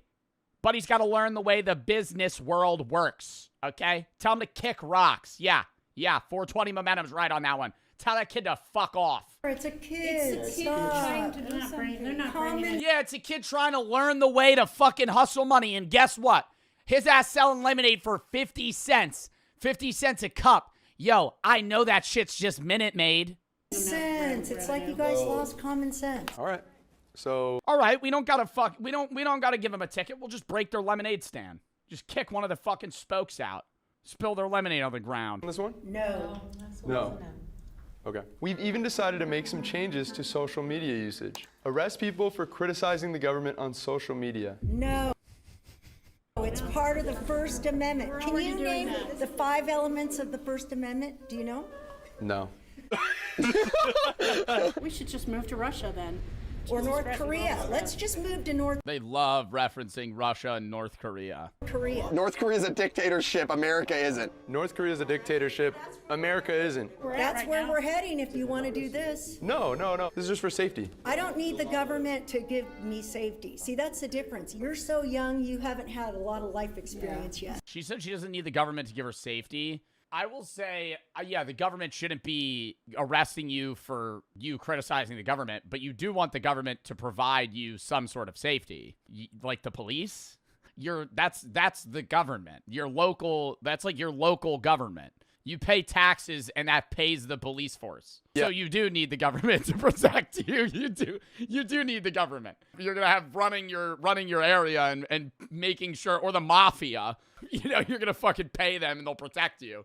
Yes. No. On to the next. No. Okay. Let's discuss how we can use AI to help our city, shall we? Who here is sick and tired of crime in their city? Everybody is. We will have a new plan to stop crime before it happens. Enlist AI police robots to predict crimes before they happen. No. Predict? No, thank you. Yeah, they can predict it. Yeah. No. This guy's vibing with it.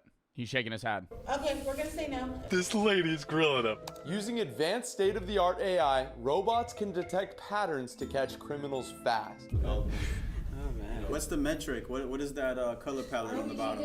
The metric right here, Jay wrote it. Yeah. So you see the threat detected here. The AI will detect the threat, and then police will be involved quick and able to get them. You're not guilty until you do the crimes. It's stupid. Well, we can predict, like, actually, we can predict 90% of the time, and it's always right 90% of the time. What's This is dumb. This is the dumbest stuff I've ever I don't even know why I'm reacting. No. Now we can profile with 90% accuracy. Well, now we can profile with 90% accuracy. No, it hasn't even worked. Even license plates readers are wrong. But that's humans. AI is smarter. That's humans, though. AI is way smarter. No, it's not. AI is made by human input, though, and there's bias. Well, they evolve by itself. We're ready for the next one. No. Next. We're gonna go to the next one for her. Yo, they're already on thin ice. This is bad, bro. Dude, this one's bad. This one's bad. Let's talk about minority representation. It's unfair that oppressed groups only get 1 month to celebrate what makes them special. So we created a new year-round solution to this problem. We're installing the world's biggest pride flag. Hell no.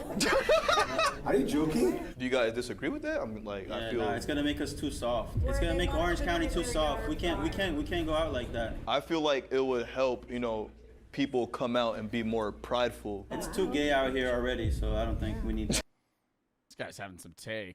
You see the reaction? The lip synced. Oh my God. Okay. 300 feet of gayness. I get the response of being like, all right, erecting the biggest flag in the world in the middle of your city is just odd in general, regardless of what the flag is. But then to be like, yeah, we already have too many gay people. What about a nice big American flag that has just everybody on it? Well, this is. What do you mean everybody on it? Everybody on it. What does that mean? Like you're going to have a U.S. flag and then you're going to put other flags within it? The new American flag. Good, it covers everyone. Move on. Yeah. Everybody's covered. Next. Yeah. This is good. Good. Yes. No. No. Yes. No. No. Yes, right here.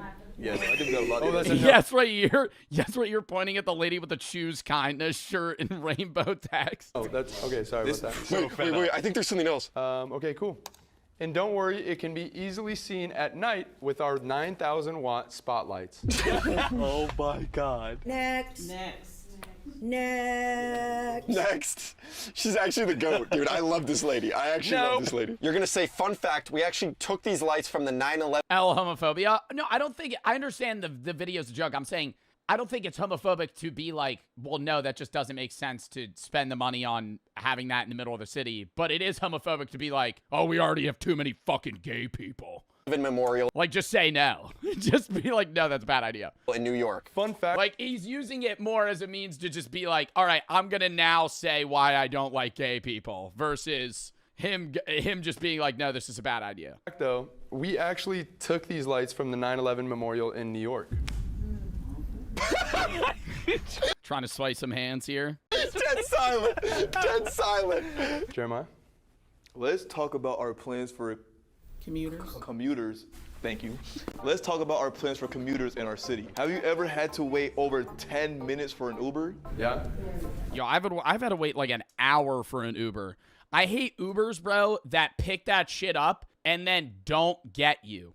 And they wait for you to cancel it so you pay a fee. Lame ass, bro. That is like, and I know it's like the system in place that makes it, that promotes that, but it's like, bro, what a loser way to be an Uber ride. Like an Uber driver. Just like, I'm going to pick calls up and then never go get them. I'm going to sit in a parking lot and wait for you to fucking cancel it. I've also had Ubers. Bro, I've had Ubers that I've picked up. You know, or I've called an Uber. It's 20 minutes away. Bro calls me. He's like, where are you going? I'm like, you know, blah, blah, blah, here. He goes, all right. 5 minutes go by. I'm like, you're going to be here, right? Yeah. Put the phone away. You know, we're pre-gaming. We're chatting, you know, talking. I check my phone in like 15 minutes. Bro canceled the Uber 10 minutes ago. And now I got to call another one and wait another half hour, right? I talked to your ass on the phone, and I was like, you're not going to cancel, right? And he said, nah, I'll be there. Was not there. Was not there. Canceled us right after. We have a solution to solve this rideshare wait time problem. We are going to be the first city to test government vehicle ride sharing.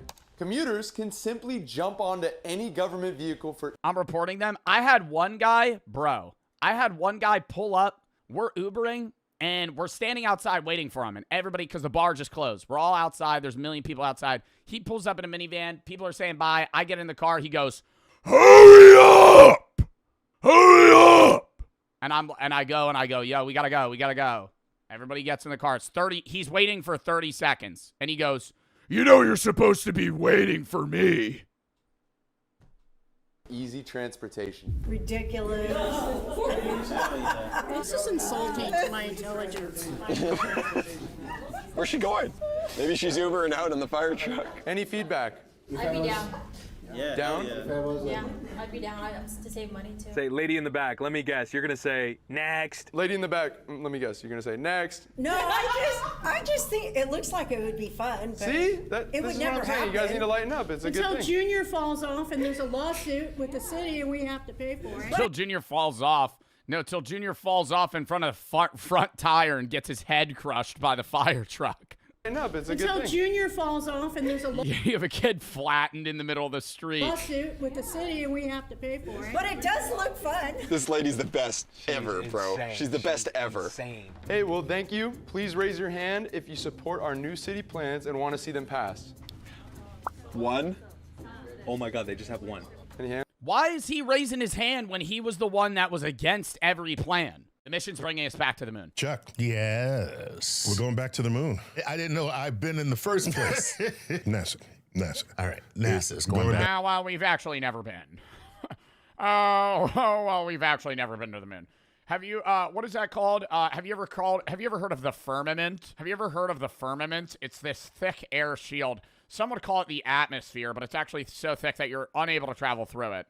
We're basically stuck on Earth. Back to the moon, yes. Let's back up a little. All right. Okay? The first and only other time we went to the moon was the Apollo program. Correct. As you know. We went to the moon 9 times. We faked it 9 times. Not even. Yo, I always think about the guy that went on, what was the first Apollo mission where they went to the moon? Apollo 7, Apollo 11, I don't really know. The first one where they went to the moon and actually landed on the moon, one of them had to stay back. And that's, well, not stay back. He was like the pilot of the ship. Yeah, I think it was 11. It was 7 or 11. 7, 11. Anyways, one of them had to stay back because, like, you can't have everybody land, and that sucks. You're like, oh, have fun. And they're all just jumping around on zero gravity in their little spaceships or little spacesuits, and you're just, like, sitting up there, sad as hell. Like that one guy from Interstellar. You ever see that movie? That one dude from Interstellar that has to stay on the ship while everybody else goes to like that one planet that's rotating really fast, so time dilation's different, which we're going to watch a video about later. And they come back and he's like been waiting for them for like 30 years. He's like, oh, nice of you to come back. For them, it's been like 5 minutes. In my marriage, has that much faking taken place? Apollo 8. Okay. Went to the moon, orbited, and came back. Okay. Took that famous picture of Earthrise. Ooh. I love this photo. Oh my God. This was my computer background for some time. Over the landscape. That's right. Apollo 10 Okay. went to the moon, orbited the moon, deployed the lander, and then came back up. Right. So that's a... Well, is it Artemis 2 also, like, these are actual moon missions, but Artemis 2, the one that's going to the moon right now at the time of this, you know, stream, that one's not really a moon mission. Isn't it testing the new rocket and spaceship model for a flight elsewhere, like to Mars? Like, this isn't, we're not really giving a fuck about the moon right now. This is just like a means of dialing in the new spaceship technology / gravity slingshot method to reduce fuel, you know, need on a ship. Apollo 10. Right. Apollo 11, everyone remembers. Buzz Aldrin, Neil Armstrong, walk on the moon. Right. And they leave Michael Collins up in the... Yeah, being that guy. Holy fuck, bro.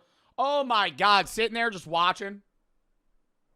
The FOMO. I don't think anybody's had bigger FOMO. I mean, he is a professional, but still, you know, like he knew that he was, it wasn't like in the moment they drew straws and he was the one that had to stay up. Like before they even left Earth, he knew. Capsule. Just left him up the cuck chair, actually. there. Didn't even give him the opportunity to go down later and check it out for himself. You know what It's I mean? in the plan. These are professionals. That is rough. Yeah, I mean, you gonna make me the chauffeur? Go to the moon. You gonna make... Wait, was he the pilot? Who was Michael Collins? Like, why did he stay? Yeah, he was the pilot, so that's why he had to stay back. What if he just dipped on them? Make me the moon chauffeur. I didn't even get the moon chauffeur. I'm the moon chauffeur. Then there's Apollo 12, Apollo 13, the ill-fated one. Right. Whole Hollywood movie on that, directed by Ron Howard. And What? Sorry, I'm not making a joke. I'm actually curious. Which was the one that blew up? Because one of them, they died. Apollo 13, the ill-fated one. Oh. Whole Hollywood Sorry, I gotta pay attention to the fucking video. movie on that, directed by Ron Howard. And then Apollo 14, 15, 16, and 17. All right. Why did we go? We're Americans. We're explorers. It's in our DNA, is what we are told. Right. That's not propaganda. why we went. That's not why we went. No, why do we go?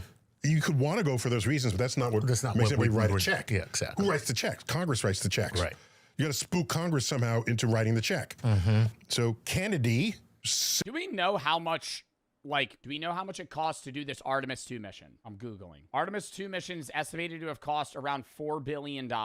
Okay, I'm going to have an outlandish take here. That's not that much. To go to the moon? Okay, yeah, $4 billion is a lot of money. But, like, Elon Musk could fund 50 of those. like brother could sell all his stake, cash out. Says we go to the moon and do this, that, and the other thing. It's $90 billion for the entire mission, $4 billion per launch. What? You're saying for all the equipment and gear, but aren't they recovering some of that?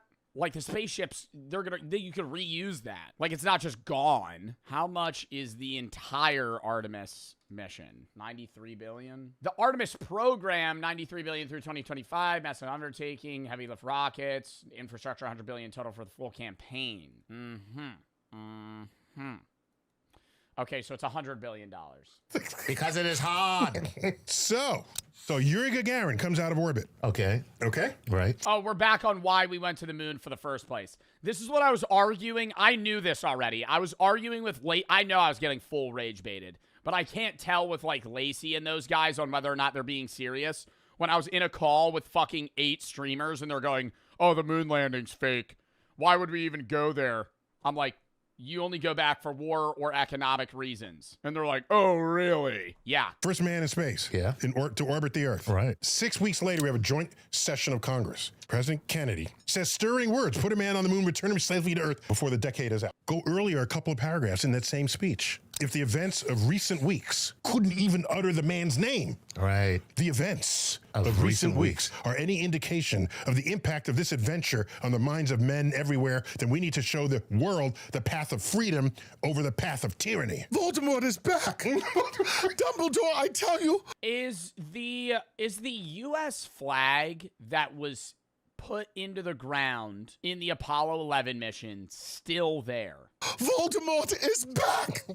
The enemy is established. Right. The godless enemy is established. Right. The checks were written. And yeah, well, there you go. And they'd already beaten us with the first animal in space, Laika. They did already beat us at all of that. We needed something to beat that. Yeah, weren't we sending like monkeys in space for some amount of time or some shit? I know there was like dogs and other shit, but weren't we sending like chimps up there to see like if they would die? Because it was like, well, we don't know. You know, nobody's been up there before. So we said, let's go to the moon. That was China. Well, I'm saying we meaning humans, not we meaning the U.S. I'm saying like humans were sending animals up there to see if they died because we didn't know what would happen. Land on the moon. And walk around. And walk around. Even though they beat us in all these other categories. Right. And we did. So what happens? We get to the moon, look over our shoulder, no Ruskies. We're done here. So did we really go to explore? No. Or did we go to just beat the Russians? Right. We have not been back to the moon in 50 years. So you know how many scientists went to the moon? 0? One. Do you know which mission? No. The last mission. 17. So we had the astronauts do science experiments. It's not that no science happened. No. But don't fool yourself into thinking this was all for exploration. Right. It was muscle flexing on the geopolitical sphere during a Cold War when we're fighting a hot war in Southeast Asia against that enemy. We don't go back to the moon. Not in the 70s, not in the 80s, not in the 90s. Oh, wait a minute, in the 20-teens. Let's go back to the moon. What a great idea. We're long overdue. It's been half a century. Yeah. I wonder how the moon's doing. I think it lined up ironically around the war, like with Iran. Okay. I don't think, like, obviously this mission was in, you know, the books for a long time. I don't think that there was a war-based reason this time to go back or like some sort of flexing of muscles. I think this literally is like, hey, we're going to test shit out so we could go to Mars. But like, I don't know. You think they'll make it back? Yeah. We have these thoughts. I mean, knock on wood, but yeah, I think they know what they're doing now. Like, you don't understand the amount of fact-checking they do at NASA in like modern day, like how many tests they're running to make sure that these people don't die and also get the stuff back. Let's part the curtains. What else happened in the 20-teens? China says they want to put taikonauts. Okay, maybe I'm wrong. Oh my God, what? In 2017, we signed that because China said they wanted to go to the moon? Oh my God. Bro, so randomly, we're like, oh no, we're just going to go back. You know, actually, I kind of miss the moon. It's on the moon. Oh. Taikonaut. Their version of a cosmonaut, our version of an astronaut. Right. Oh my gosh. China's going to the moon. If there's ever a reason for Congress to... You see the toilet wasn't working, they had to fix it? Yeah, I saw a video about that. Bro, how bad that would be. They wouldn't have died if their toilet was full broken, but they would have had to be like shitting in like some bag. There would have to be some sort of way they'd be able to fix that. Reinvigorate the funding to go back to the moon. It was that. It's good now, but like, ugh. Do the toilets in NASA, or not in NASA, do the toilets in the spaceship shoot out the poop into space like an airplane, like releasing stuff? Or do you think they keep the shit on board the whole 7 days? I feel like they could have a hatch that would be like, woof. That'd be awesome to see my turd full freeze just floating through space. Can't have China. So we announced program to return to the moon. We go to the moon. Not because it's easy, but because it's... just straight diarrhea. Oh, this astronaut food's not sitting so well. I'm just straight shit in chunks. They just release it out. It all freezes, just smacks the window of the fucking spaceship. I don't know. Is there money there? And so this happens under the Trump administration. Yeah. Okay. So Trump says, let's go back to the moon. Yeah. And the program to return to the moon has one of the best names ever. Space Force? No. No, what is it? Artemis. Oh my God, I forgot about Space Force. Artemis. Artemis. Yes. So who is Artemis in Greek mythology?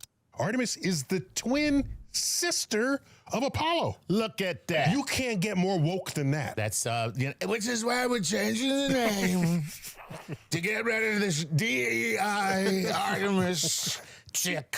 Each one, just as the original Apollo mission, each mission was a little more ambitious than the next. Okay. Right? As you heard, Apollo 10, they went halfway down, came back up. I love the incremental approach. It's incremental. I love it. And the press can talk about each increment because each increment is more than what happened before. Yeah, no. Each thing is a progress wheel. Absolutely. Okay. So remember the Saturn V?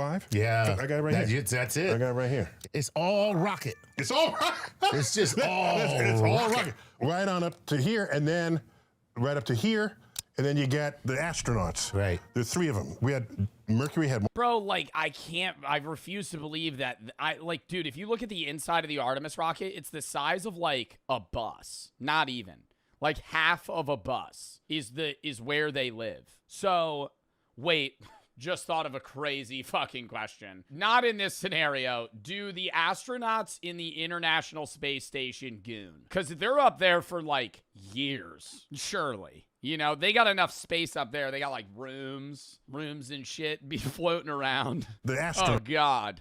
Right. There's 3 of them. We had Mercury had. It's definitely happened. Bro, you know how I know it's happened is because one of those fucking astronauts in their head went, I'm going to be the first. Follow-up question. Do you think that there's any sort of, not the Mile High Club, but the space club? There's got to be two astronauts that have been in the International Space Station that have gone, you know, surely. One astronaut. Look it up. I feel like that would be something they wouldn't say. Have any, I'm really going to Google this. Have any astronauts had sex in space? No verified records. NASA maintains that it knows of no intercourse in space. Yeah, no shit, bro. What are you going to tell them? Oh, my God. Too difficult and too dangerous to test. What is this, fucking Fear Factor? Oh, God, 0 G's. How are we going to do this? Too difficult to test. Like it's some sort of experiment. As noted in a Reddit post, Newton's third law makes it difficult to maintain contact without specialized techniques, such as Velcro or being held by another person. I assumed they'd just cocoon each other and then jackrabbit it. That in my head, I assumed they'd just be kind of floating around the space station, just ripping it. Like, that's probably how it would go. Gemini, how many did they have? Maybe 2. Yeah. Apollo 3. All increment up to landing on the moon. So they're up here in this little capsule right here. Exactly. Capsule. And this is... Okay, no, back to what I was saying. Why, dude, this whole rocket, I know they're so worried about weight.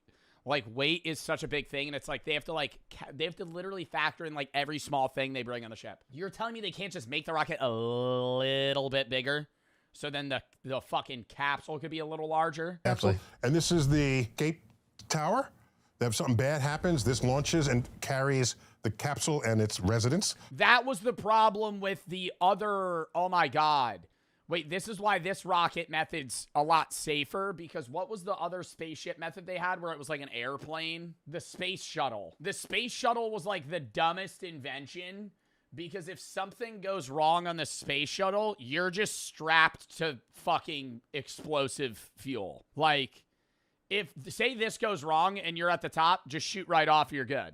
Like, you just die on this. Bad happens, this launches and carries the capsule and its residents away from... It glides down to safety. I'm saying it in a moment where, like, you need to get the fuck off that rocket. From this bomb that they're sitting on top of. Okay, so we got one of those as well, but it's specially designed for the future. It's called the Space Launch System, SLS. So it has not only a big old giant rocket, it's got what we're familiar with now with the space shuttle. Yo, I can't imagine being one of the astronauts at the tip of that rocket. You're already like 400 feet in the air, and you just got fucking 80 tons of fuel behind you, and you're just like... like, what is the G-force on that? They probably have to train for that shit. It's got 2 solid rocket boosters on the side. The value of that is you use up their fuel, and when they're done, you just drop them away. There you go. You don't want to carry empty tanks. Empty tanks. And then the main rocket will also have multiple stages as well. This was the brainchild of Werner von Braun. Multi-stage rockets. Right. Without him, we'd all have... Oh, yeah, Werner von Braun. Yeah, I know the name. These bullet-shaped V2-looking rockets that are not multi-stage. It was his idea to do this. You drop away things you don't need anymore, and that way the remaining thrust is pushing on a lower mass object. Right. So the SLS, with the capsule included, is about the same size as the Saturn V. But here's a good way to think about how big it is. Let's compare it to the Statue of Liberty. Oh, get the fuck out of here, dude. It's as big as the Statue of Liberty. I would have thought that it was large. It's as big as the Statue of Liberty. That's how big the fucking rocket is. I will say I did go to that one museum in Florida where they still have like one of the rockets, and you walk for like 3 minutes just under the rocket. Like it's a long rocket, but I'm seeing it on the ceiling, so you don't really recognize it. Except that's not the right comparison. Let's make the Statue of Liberty. During scurrying around the sewers. These are white-tailed forest rats, one of the many semi-arboreal rat species that are native here to Sulawesi. I didn't really know what that meant either. It's kind of like they spend a lot of their time at night in the trees, and then they burrow back down into the dirt during the day. And they are hunted all over Sulawesi. Here, yo, he's got thermal vision. This motherfucker's a sniper in the woods right now. Oh my God. Here, they are a delicacy. They're not cheap at all in this part of the world. They sell for dude, they're fucking expensive as shit. 100,000 rupiah for 3. You can pick up just about any other meat here for less than that. Chicken, duck, pork, you name it. But come Christmas, Easter, the demand for rat just surges. And it's like almost a special occasion dish. Correct, yeah. But it's also like everyday fare. You can be an everyday fare whenever, like, because it's like one of the only places in North Sulawesi that has selling all these kind of things. But no turkeys. No what? Turkey? We don't even know what Turkish is. For farmers. Yo, low-key, for fucking Thanksgiving, I feel like I would try rat one time instead of a fuck-ass turkey. Just a whole fucking turkey, dude. Just fucking dripping. Dripping, sitting there. It's fucking dry as shit, even if it's fucking wet. Dude, even if it looks wet, you fucking bite into it and makes that while you're chewing it. It's disgusting. I hate eating turkey. They're also thieves. These things raid the crops. They get into the cacao, the coconuts. Oh, so it's good they're killing them too. So hunting them becomes this kind of strange overlap. It's part pest control, it's protein, and it's a cash source wrapped all in one. And apparently they are hunted in every way you can imagine. Shotguns, air rifles, snares, dogs. It is just all fair game. Shotgun? I feel like you're fucking blowing that thing into red mist if you shoot a fucking rat with a 12 gauge. Are you hitting it with bird shot so it just peppers him? And so, inevitably, I find myself adding this to the list immediately. It's time for another rat hunt. I'm trying to click. Alright guys, we're about to head deep into the Sulawesi jungles. Tonight's prey, or target prey at least, is rats. Just like the ones we saw at the market, the whitetail, apparently they taste pretty damn good. We've eaten the bats already, we've eaten the pythons already. Rat was the final kind of piece of this like Sulawesi mad market combination. So, rat hunting, Sulawesi style. I feel like out of those three, I'd most want to try snake. Like, I would try a python. I see some air guns. Let's see how this goes down. I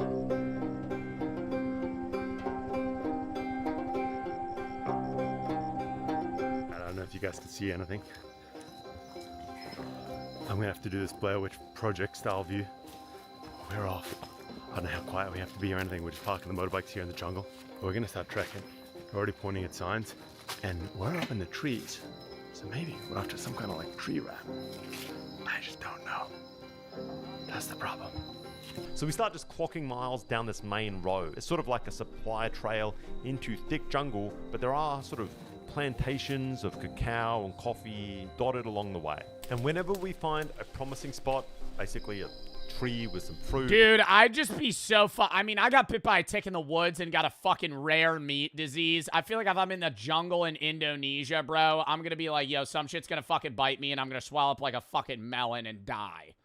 Something's gonna fucking latch onto my neck and bite me and I'm gonna get some sort of disease that's gonna fucking kill me. Like, that would worry me. That I wouldn't even be worried about, like, being with these guys. I'd be like, yeah, okay, I'm not gonna die to like a fucking animal, but I'd be like, dude, some bug's gonna fucking bite me and that's gonna be hell. Stop. Mosquitoes? Well, I know when you go to certain countries with like diseases that they have elsewhere that are transmitted by bugs, you have to get vaccinated before you go. We start just trying to call in the rats.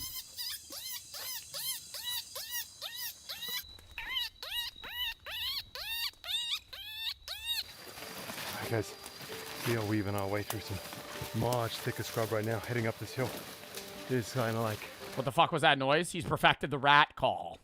I mean, I don't know if I'd call it thick jungle, but it's thicker. We don't need machetes or anything like that.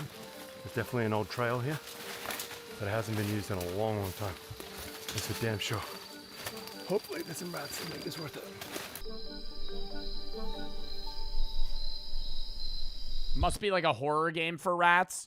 I think life is a horror game for any animal that isn't a human. And even some humans. If you're an animal that is not predatory, you're a prey animal, your life is a horror game. You will never die of old age. You will always die a gruesome death. Like, genuinely think about it. Maybe a few would have like a heart attack or some shit and die. But like mostly all animals that are prey just at some point either get eaten and die, or they survive long enough to where they start getting really old, can't function anymore, get eaten and die.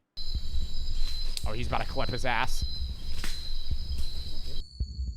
I didn't know they climb up trees. I feel like I shouldn't show him shooting it. I do not think these are the same kind of species. Yo, that thing starts twitching on me. I'm going, oh! All the guys would make fun of me around there. I know it, dude. If it started having death throes. And certainly they're not eating city rats or anything like that. It behaves. Like it started fucking clawing at me. It's almost like a possum or something. It is way up there in the trees. We're only scouting the rooftops. So I don't think this is the kind of thing that you're used to seeing in, I don't know. Oh, no, I would assume they would have lived on the ground. They're all in the fucking tree branches. Average household. It is one big, gnarly looking thing though. And took a few shots to get it down, but there she is. Look at that. It's like white-tailed, crazy looking creature. Possum, I would rather eat rat. I would rather eat rat and snake, maybe bat over possum. I think out of any animal, possums would taste probably bottom 5. They are like sewer gross animals. Like, they don't live in the sewer, but they're disgusting. Like, possums live in their own filth.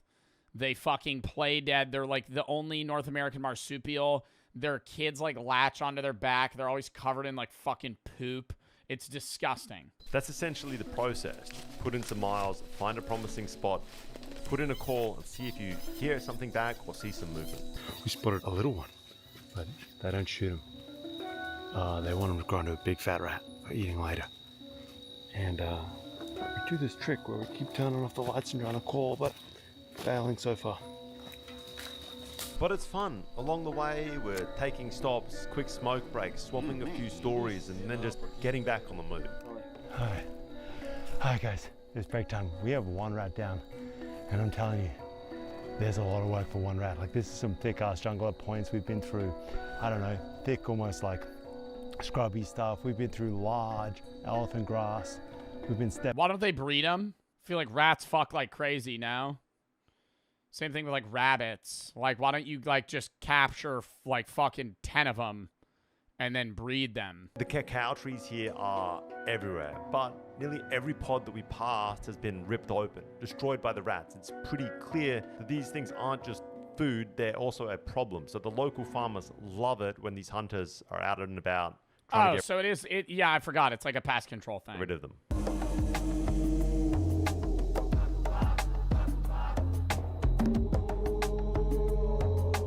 Push on past old farmhouses, stopping along the way every now and then to gather mushrooms and nuts that we might use for cooking later. Hey guys, I think we've come to a clearing. I can hear the river just like raging behind us, so we've started to sort of collect small branches and trees. I think the deal is I make up some plates, and I don't really know how we're going to cook up these rats. I suppose we need a fire.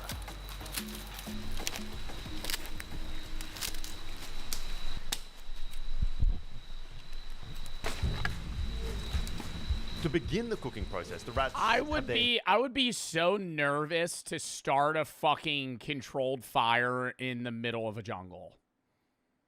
Like, I know I would burn that shit to the ground. We have 2 rats just kind of roasting on sticks over this fire right now, deep in the Sulawesi jungle. And they roast away until every last hair has kind of been singed off.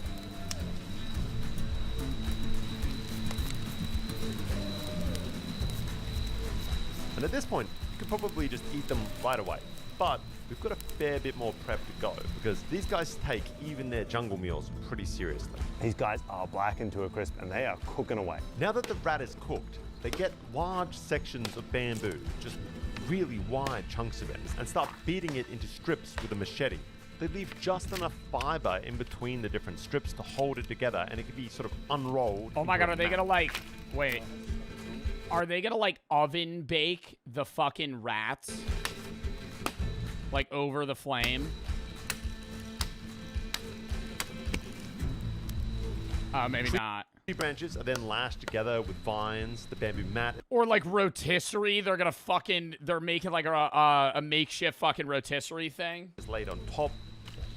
Oh, no. Some banana leaves are added, and I'm guessing terribly. You've got this kind of really cool setup, this jungle table of sorts. Meanwhile, 4 short sections of branch are hammered into the ground beside the fire to form a stand that's going to hold a pot for cooking rice. Another section of bamboo is used to sort of split open, creating these large water containers and a makeshift chopping board along the way. This looks so complex. Oh, I think it is going to be like, not like an oven, but they're doing like, I think they're trying to transfer some of the, I guess the taste from, they said the banana leaves to the rats. On the table. Maybe package it up. Oh, it's like a little chopping board. It's genius.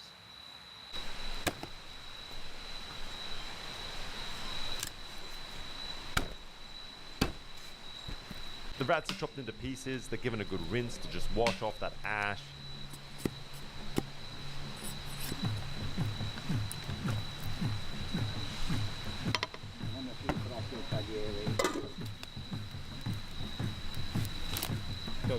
Then we begin preparing the rest of the meal. They slice shallots, local herbs, lemongrass, and toss in some mushrooms that we gathered along the way earlier. Chilies and garlic. Turns out they're hallucinogenic. Garlics are mashed together in this rough. That'd be an experience, dude. You're like, oh, yo, actually, rat's not that bad. Why do you have 3 eyes? Wild mushroom salad going on the side. This chili mix spread out on top. Oh, yeah, dude. They're doing a whole fucking buffet. Kind of a wild dressing, but I'm digging it. Fireside. If you were telling me I was going to be eating this in the Sulawesi jungle not that long ago, I wouldn't have believed you. This looks pretty damn good. And everything just kind of gets mixed together with a pinch of salt. And I sort of thought this was it. It was kind of like some jungle rat salad. But no, there's more cooking ahead also.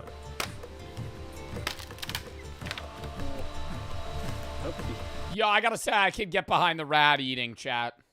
I could get behind it. I think the bat was a no-go for me. The skin looked disgusting, but the rat doesn't look that bad. I think because they already took out all the organs, and they're just, like, roasting the meat. So it's just meat, and they're doing, like, crazy-ass... Dude, they're, like, doing all their own handmade rice. They're doing fucking all these herbs and spices they're throwing in. They foraged mushrooms. Every long day till you're fucking starving. Is then pushed into these long, thin bamboo tubes. Those are set against a rack that's made next to the fire. 2 a.m. They lost me. Sulawesi jungle. Tired as hell. Just want to eat some rat meat. Go to sleep. And after about another 15-20 minutes, this elaborate meal is finally ready to eat. I don't know. That makes me not like it anymore. The like aggressively like pushing it out of the tube and it just making that like plop noise. I know, in fact, that this is standard Indonesian jungle fare. We have this crazy rat salad cooked in bamboo. As long as they didn't do the bamboo thing, I would eat it. I would try it either way. Oh, you're going the whole fucking day. You're rat hunting, bro. I would have to taste it. I don't know. Maybe it's like a rat curry. We're gonna see how it's done. Oh, this looks good with these guys going in for it. All right, these guys are loving it. Usually I ditch the hands thing, but we are hardcore going primal in Indonesian like, jungle. what is that? Is that like its torso? Kind of like stomach section of rat here. It has intestines inside it. There's a No, I thought they took them out. First thing hits you, that is smoky and that is spicy. Wow, I think I need the rice to cut that. It's salty as well. The flavor itself of the meat, surprisingly hard to get, at least on that initial bite. Let me try to get another bit. Once you get through that outer crust that's kind of formed from the blackening, it really is pretty good. It reminds me a lot of squirrel. Again, I think these things pretty much are squirrels living up in the trees. These guys are really chowing down. They're like moving quick. Damn, do people eat squirrels a lot too? I know people eat squirrels. I've never seen somebody eat a squirrel though either. Half the stable's already found. Really, really good. It's a ton of effort. I'm not sure it's worth the 3 hours trekking, having to hunt these. Yeah, I don't know about 3 hours to get fucking 3 rats worth of food. Things out of the trees, cooking them yourselves. I definitely just go to Tomahawk. Could have just gone to the market, bought them for $6. Market, buy 300,000. Best deal out there. Check it out if you're ever in town, guys. I'm telling you. Yeah, if I'm ever in town, I'll definitely go to the meat market and grab the 3 rat pack. Jungle rats, pretty good. Oh, these guys love it. All right, now that was such a fun video to watch. Like that took some turns I did not think it would take. When it was just the meat market, I was like, oh, they're probably gonna sell like poisonous animal. No, it's just bats and rats. Chat, I gotta piss real quick, then we're hopping to the next.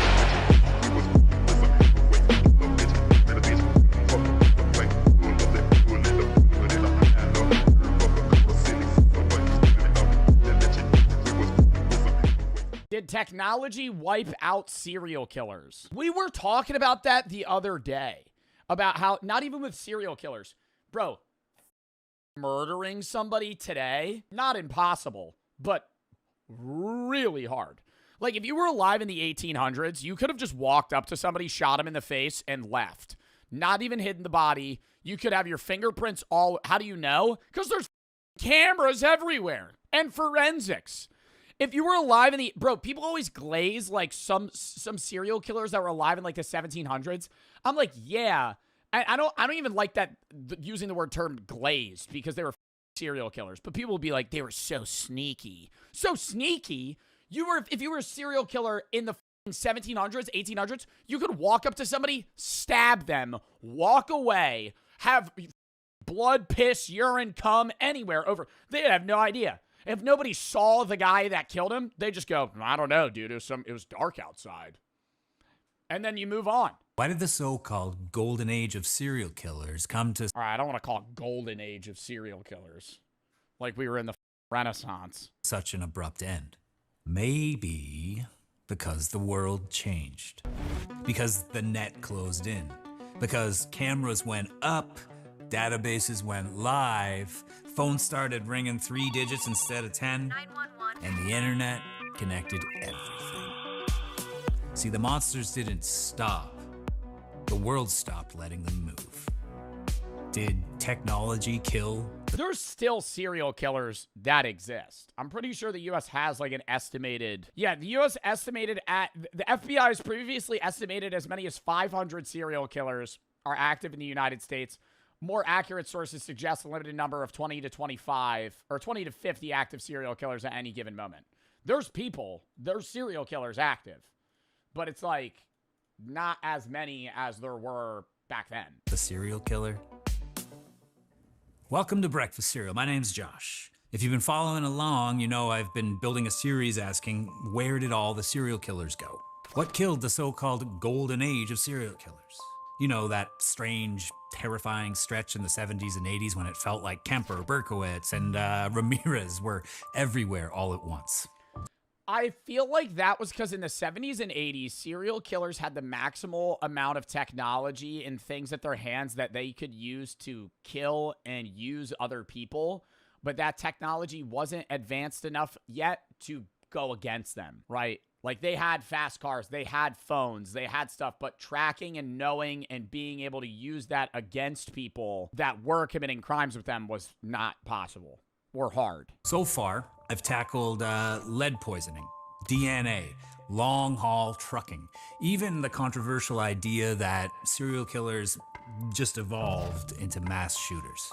If you're new here, hit subscribe, check out the backlog, and Really? I feel like there is a difference between mass shooters and serial killers. Not in like in a moral sense, it's both terrible, but I'm saying like the motivation between somebody being a mass shooter and a serial killer, I feel like one is wanting to just watch the world burn and like borderline like anarchy sociopath shit.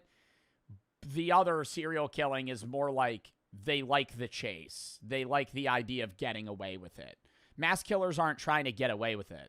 Like, they're just going in, killing people, and then either shooting themselves or getting taken down. because honestly, that's where half of the real conversation happens. There are thousands of theories down there in some cases, and I love reading through. How many murders have you passed in your life? I think that's a statistic. It varies by person, but how many murderers does the average person walk past in their life? The average person unknowingly crosses paths with 16 to 36 murderers. But like that depends on your like where you are, who you are. Like if you live in New York City, it's probably higher. Through them. But today, like if you live in fucking rural Wyoming, you might never encounter a murderer. I want to zoom out a little wider. I want to talk about technology in the big sense. The stuff that turned the late 20th century into the early 21st. Not just DNA, but everything else. Let's start with this chart, because you know I love a good chart. And if you've been around here for a little while, this serial killings have flatlined? Because you know I love a good chart. There's no way it's at zero. Zero. But in 1980, it was 100 people. And if you've been around here for a little while, this chart is starting to look very, very familiar. Serial killing. Do you think the average person in the U.S. in the 80s was like, a woman was like genuinely fearful of? I know women today don't like feel safe, obviously, at night in like a dark alley or like situations where they could be vulnerable. But I'm saying, do you think it was like a daily thought for an average woman in the 80s in like a big city to be like, like this guy might actually be a serial killer? In early 80s, spiking way above anything seen before. Then, suddenly, by mid 90s, downhill, a sharp decline. By the 2000s, the line is flat. I mean, barely a shadow of its former self. Now, overlay another line, technological adoption. Home computers, cell phones, surveillance cameras, national crime databases, the spread of 911 systems, the internet. Yeah, it's not even just like cameras and surveillance. It's like tracking, bro. The evidence of like, even if you're good at hiding prints and you are able to hide yourself and hide the body, the police are going to know where and when you took this person because everybody has a phone on them and all phones have trackers. And they're able to tap into that and see where and when you were and where you disappeared, when you disappeared, where the phone went. Like, you can't hide your trail. And those two ATMs with 911 systems, the internet. The rise of caller ID, ATMs with cameras, even store security systems. And those two lines, look, they almost cross like an X. As the killers drop, tech rises. Coincidence? As we see again, maybe. But again, hard to ignore the timing. When I first started looking at this, it reminded me of my own hometown, actually, when we first started installing its first set of traffic cameras. People complained like crazy. It's like, oh, Big Brother's watching. They said it was pointless. But guess what happened? Car accidents at that intersection where they put in the first ones dropped by like almost half. I mean, not because people suddenly cared about safety, but because they knew they were being watched. Now, imagine being a predator. I feel like traffic cameras, though, like, I don't think people were upset more with traffic cameras for the effect of like, oh, Big Brother. I think it's more like, damn, I ran a stoplight and it just took a picture of my plate. Is that more agreeable? I feel like that's more what people are annoyed with. Nobody cares about a traffic camera, like, recording info. It's when they use that to give you a ticket because you ran a yellow and it hit red, and now you're getting charged, you know, fucking hundreds of dollars. You got points on your license. You're going to be like, oh, this sucks. You know, that's what people are upset about. They were being watched. Now, imagine being a predator in 1977. No cameras, no databases, no caller ID. It was like the wild... No fucking street lights! That's another thing. That's another thing. You could stab somebody right out in the open. There were no lights anywhere. Yes, there were street lights. They existed, but they were more far and few between. In the 70s, used a lot of other random shit. And when you had that, there was no need to be like, what if somebody sees me? Because it's fucking pitch black everywhere. NCIC, National Crime Information Center, went live in 1967, but it really came into its own in the 80s and 90s. The National Crime Information Center is a computerized system serving all law enforcement agencies, local, state, and federal. You could think of it as like a giant digital filing cabinet for law enforcement across the U.S. It stores everything. Criminal records. Oh my God. Stolen What? So if you're a serial killer that's moving across multiple states, it's easier for county and city police to also get roped in on it and find out things about you rather than it just being some high-grade CIA type shit, FBI. They're looking into a guy that's like cross-country killing people as a trucker. Now they could just see that. Warrants, fingerprints. Suddenly, you got a cop in Nebraska could type in a license plate and know instantly if it was connected to a crime in Arizona. I mean, that was revolutionary. Then came VICAP, the Violent Criminal Apprehension Program, launched by the FBI in 1985. VICAP was designed specifically with serial offenders in mind. It's a database that tracks the details of violent crimes, methods, victim types, crime scene signatures, and it looks for patterns across jurisdictions. So if a strangulation in Kansas looked eerily similar to one in Oklahoma, VICAP could flag it. Before that, those cases would have lived and died in separate filing cabinets. I mean, that... I still think there's serial killers that exist today. It's just like, I don't want to say it's like more low profile, but like, bro, like Ted Bundy and John Wayne Gacy, bro, they'd be killing people like every other month. Like, it would be nonstop. I feel like serial killers now, they'll kill a guy, wait 5 years, kill a guy, and then that's not showing up, right? Like, they're still a serial killer. They still have a profile of an individual that they're tracking down. They've been doing this their whole life. They wait for it. But they're like separating it to a point where it's not showing up of like, oh, this seems like a pattern because it's so spaced out. That seems absolutely huge, don't you think? I mean, even if it wasn't perfect, and VICAP especially struggled in the early years because not every department was using it properly or reporting it. It was the beginning of a net, though. A net that got tighter every single year. Let's talk about cameras. In the 70s, you could walk down a street, grab someone, shove them into a car, and unless somebody physically saw you with their own two eyes... Yo! And even if they did, you wear a mask. All right, so what do you have info on the suspect? I don't know, man. He was wearing a mask and gloves. I don't even know what skin color he was. He was like this tall. He was driving a car. About useless ass information. Nobody helping you. You were invisible. Surveillance cameras were incredibly rare. Grainy if they were there and just local. By the late 90s, though, suddenly cameras are everywhere. So look at Israel Keys. He thought he was smarter than the system.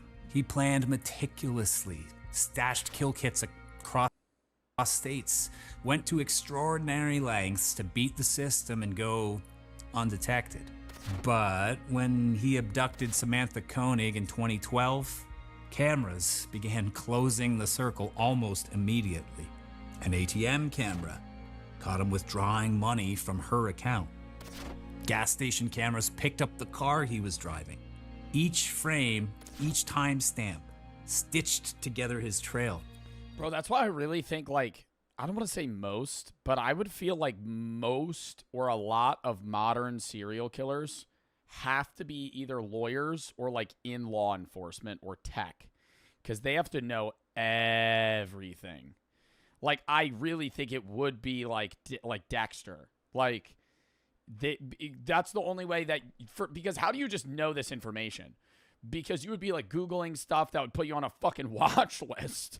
Like, if you were actually trying to plan out like how to kill someone, you would just have to know it. Like, there would have to be a reason. In another era, he probably would have slipped through. So here's where I think about my own childhood again. I grew up in the 90s, so when the first camcorders were becoming a little more common, my friend's mom had one of these giant ones, it was like this big. It basically had a VCR attached to it. She'd bring it to our baseball games, and it looked like a news crew was showing up. But by the time I was in high school, cameras, they were getting smaller. We had digital cameras, right? Like those Canon Power Shots and stuff. And then now, bro, now it's like, yo, now they got the meta glasses, bro. You ain't even know if somebody's recording. You're a serial killer trying to like lure a guy and kill him, and he's like, hey, buddy, got the metas. Got the meta. Actually, I'm live on Twitch. I'm live on Twitch right now. 2 years later, of course, phones. I can't even imagine being able to do something violent in public and not ending up on like a dozen lenses at this point. See, serial killers are predators of opportunity. Take away anonymity, and you're taking away half their hunting ground. This is 911. Do you have an emergency? It's easy to forget how revolutionary the 911 system was. I assumed it had been around like practically forever. Yeah, I'm going to ask a mad stupid question right now. When did that exist? Did they just not have that before? Obviously, like way back, no, but even in like the 60s, you couldn't just call for help on like a landline? Pretty shocked when researching for this very episode to learn that nationwide adoption of 911, that didn't even start until the 80s. And it was... What? So what would you do in like the 50s? Just fucking deal with it? Nothing? Somebody just has a heart attack, you're like, oh, I guess I gotta drive you to the hospital or you're dead. It wasn't even until the mid-90s that it was like standard. Before that, you had to find a landline, know the number for the local police, and like pray to God and hope that they picked up. That's fucking wild. Oh, he's having a heart attack. Quick, somebody call 5... Quick, somebody call a 12-digit phone number and then wait on the line for the person to connect you. By the time they even answer, he'll be dead. 557372768. Like, Jesus. Now add caller ID. Before the 90s, a guy like BTK could torment the police and victims' families even. Endless anonymous phone calls. Technology finally broke that tool too. I mean, imagine a serial killer somehow missed that memo. Like, imagine BTK. Hello, this is BTK calling. Says here this is Dennis Rader. Oh shit. Hey, while I got you, you know if it's possible by chance to trace a floppy disk? I mean, that's kind of funny, but it's literally how it went down, idiot. He asked the police through a newspaper personal ad, which is how they were kind of communicating. He asked the police if they could track floppy disks? If it was possible to trace a floppy disk. Obviously, the police responded with, no, of course not. No. What is, okay, I know a floppy disk is like an early version of a CD, but what do they mean track a floppy disk? Like track the info on it or like trace it back to him if they got the floppy disk? So dumb old Dennis sends a floppy disk to the police. Metadata. Why would he just send them a fucking floppy disk? Immediately traced it back to a computer at Dennis's church. And speaking of computers, the internet changed everything. Not just for killers, but for victims too. In the 70s, if someone went missing, word traveled very slowly. Posters on telephone poles. You've seen it on movies and TV, but for real, posters on telephone poles. I mean, local news. Maybe milk carton shit, dude. Some kid goes missing, somebody goes missing. Dude, I'll even see that, like, you'll see that in cities today. Like, somebody's dog went missing, they'll be like, reward. And I'm always like, I'll keep an eye out, but I'm not going to remember the fucking phone number. So then if you find the dog, you have to find the pole that had the picture on it so you could call the number and be like, I have your dog. I feel bad, but I'm like, it's so inefficient of like, hey, this German Shepherd is missing.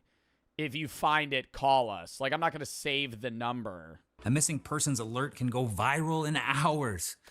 Yeah, but then you have their collar, and you don't even, it might have it on their collar. That's true. But then at that point, then what's the missing posters for? Just so people keep their eyes out? Shared across the globe, entire communities mobilized on. Oh, I feel like Amber Alert, dude. We didn't even talk about that. Amber Alert definitely fucked over serial killers too, man. Amber Alert, I always see those, and I'm like, damn, what if you see that person, bro? Amber Alert, 6'3" man in all red. You look out your apartment window, he's just right there. I would think that I'm not actually experiencing this, and I would be like, okay, I don't want to false report this, but that is eerily similar to what I just saw. Online. I mean, look at Luca Magnotta. See, he wanted to be infamous, and he used the internet as his stage. Before he ever killed a person, he posted disturbing videos online of animal cruelty.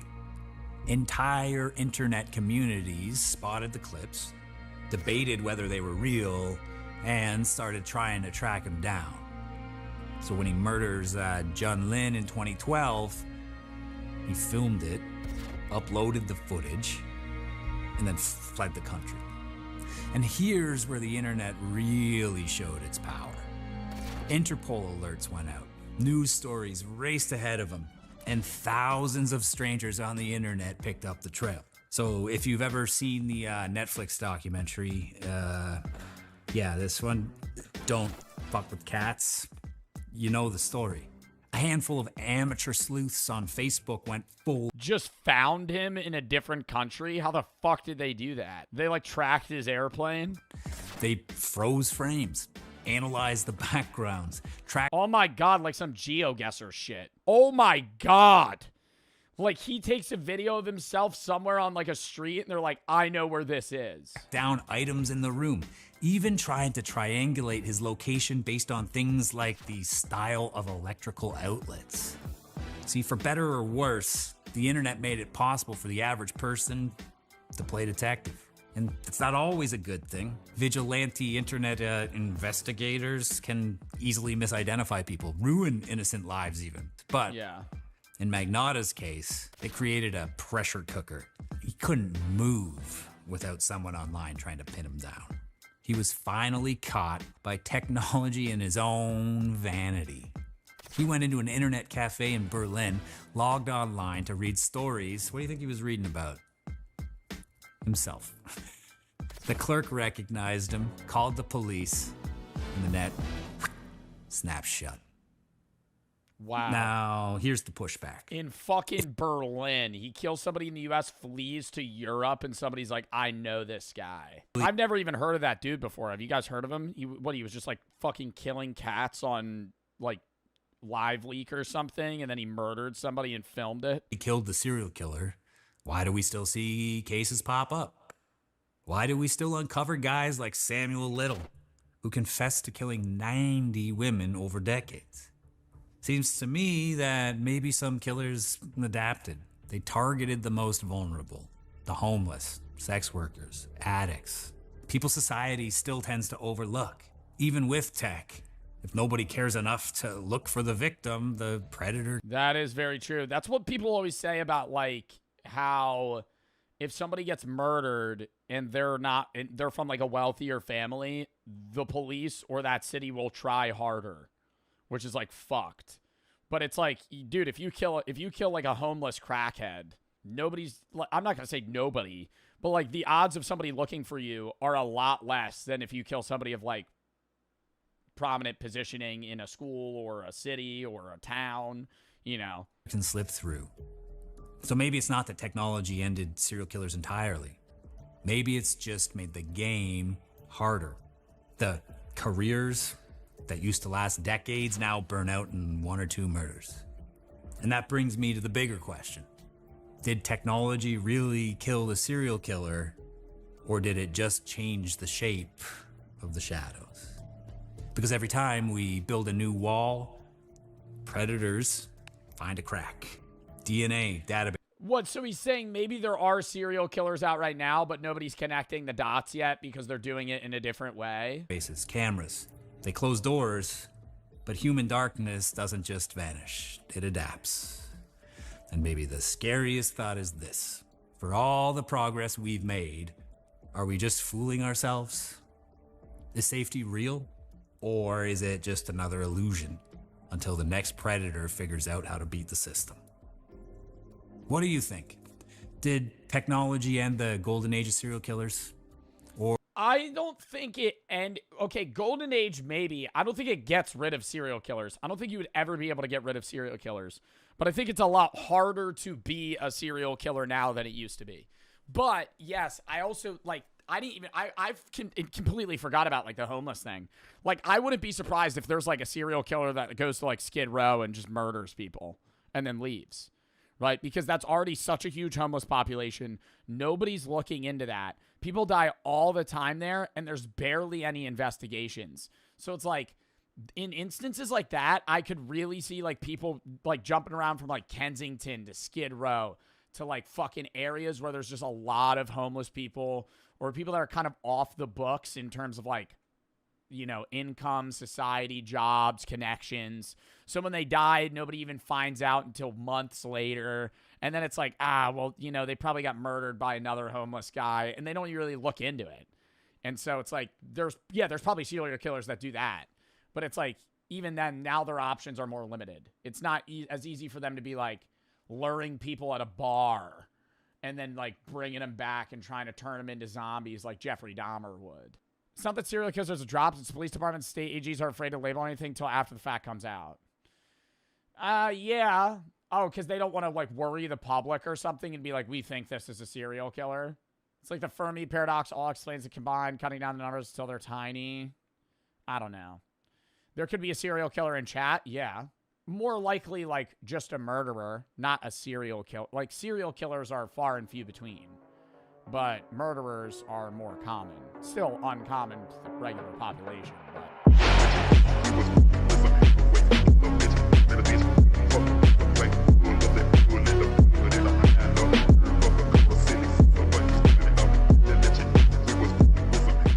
When AI gets an innocent man arrested, lock in. So, very, very peculiar. Peppermill has this pretty sophisticated artificial intelligence software that analyzes faces of previous trespassers, and they get a 100% match on this guy who, whenever they trespassed him before, presented an ID that had a different name. They look like the same exact guy. I am not Mike. I don't know nothing about Mike. So either he is who he says he is, and he's not have ever actually trespassed, which I doubt because their software is pretty cool. And their software is pretty cool. Software's pretty cool. You know, Mike probably has a fake ID that says he's a different guy. He's probably putting on this whole facade so he could trespass in this building again. The fact that he's acting super suspicious. I'll be 100% honest. He's acting super suspicious. He's acting how any person would, under the presumption that you're getting trespassed for something you didn't, or you're getting trespassed when you didn't. You're getting accused for a crime that you didn't commit. Yes, you're probably going to be a little fucking angry or, you know, I guess rejecting, defensive. You're being a little suspicious. You're being a little defensive. Maybe because he didn't fucking do it. It could legitimately be you have a doppelganger running around. Well, unless I've gone crazy, I'm pretty sure it's not me. Nightmare Oh my God, they actually brought him to jail. Dude, he's probably going to sue the shit out of these people. Reality at a Reno, Nevada casino when AI facial recognition technology misidentifies someone, leading to a wrongful arrest and lands an innocent man behind bars. I don't want to say that this is good for him, because this sucks. Like, this shouldn't happen to anybody. But isn't he going to get an absolute bag? Like, I don't see how he's not going to make millions of dollars off of this fucking casino or whatever that trespassed him. Because they illegally detained him off of AI and brought him to jail. What good is the ID? And he showed identification. Right? He proved he was who he says he is. And they still just arrested him. Then why do I even carry that mother?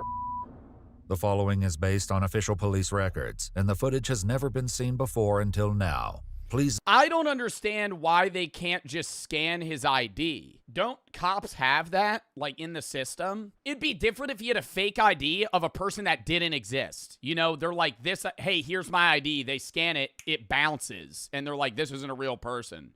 Versus him literally being like, he's like, dude, I'm not Mike. This is who I am. And they scan it, and they're like, oh, yeah, no, that's you. Note that all persons charged with a crime are presumed innocent unless and until proven guilty in a court of law. On September 17, 2023, the Peppermill Casino calls the Reno Police Department to report that a trespasser has unlawfully returned to the casino. They report that they have the man in custody, but he's claiming... Yeah, I don't think it really helps that AI is scanning images of this guy in 240p. Like, he has a very regular white guy look. You know, I don't think AI, a very sophisticated AI system, to go by an entirely different name than the man they've previously trespassed. Officer Richard Jagger arrived... White guy in a black shirt. ChatGPT, 100% match. 100% match, that's him. Arrives at the casino at 5:48 a.m. Hola, ¿cómo estás? How you doing? What? Oh, thank God you're here. The man declaring his relief at the sight of the officer is 40-year-old Jason Killinger, who is accused of... Oh my God, no! And he's happy the cop's there because the fucking casino security fucking detained him.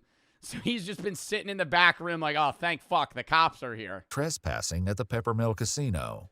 So, oh my God. What's going on? So we got this system generated alert, prior trespasser. Okay. And we made contact and arrested him, and he claimed that wasn't him. And what does my name we're just trying to... If they have him trespassed, shouldn't they have, like, I mean, I don't know if they're legally allowed to do this at a casino, but if they're trespassing somebody, shouldn't they have fingerprints of him? And then they would just see that it's not him? Get you guys to make fun claim if it's really him or not. So what's the issue, you guys? Did he have a different driver's license or a secondary one, or has he got more property than just this one? Just that, those effects right there, and that's it. 1 second, pal. But no other forms of identification. Things in his pocket. You guys ran this information through our dispatch? Through your guys' dispatch? Couldn't the casino run his ID and see that it's a real ID? Wait, what? When you gamble and they ask for your ID, they'll put it into a machine that fucking scans your ID. And so I feel like I don't understand why they couldn't just scan this guy's ID and be like, no, that's real. Like, it's not a fake. Like, even bars have that. Not all bars, but like club bars that have bouncers. Like, they just scan your ID. No. Fakes can scan, though? Yeah, fakes can scan when you're 19 trying to fucking get into a bar and drink because you're a teenager. What fucking 45-year-old man is getting a fake so he could go to a casino, a fucking Peppermill casino? Like, what? But after hours, comes back as that being who he says he is. So he's saying he ran it, and it's we ran it, and it's saying he's not the guy that we trespassed, but it's weird because the AI's saying it isn't. It's on his ID, but that's what we went off right there. Yeah, and this is one of those things. You guys have this fancy software that does all this stuff, so it's like. Officer, what's your name? 1 second, man. A few months earlier, a man named Michael had been trespassed from the casino for... They do look eerily similar. They do look eerily similar. ...sleeping on the premises. All right, man. I have. Oh, maybe I don't know. Oh, they look so similar. Fuck.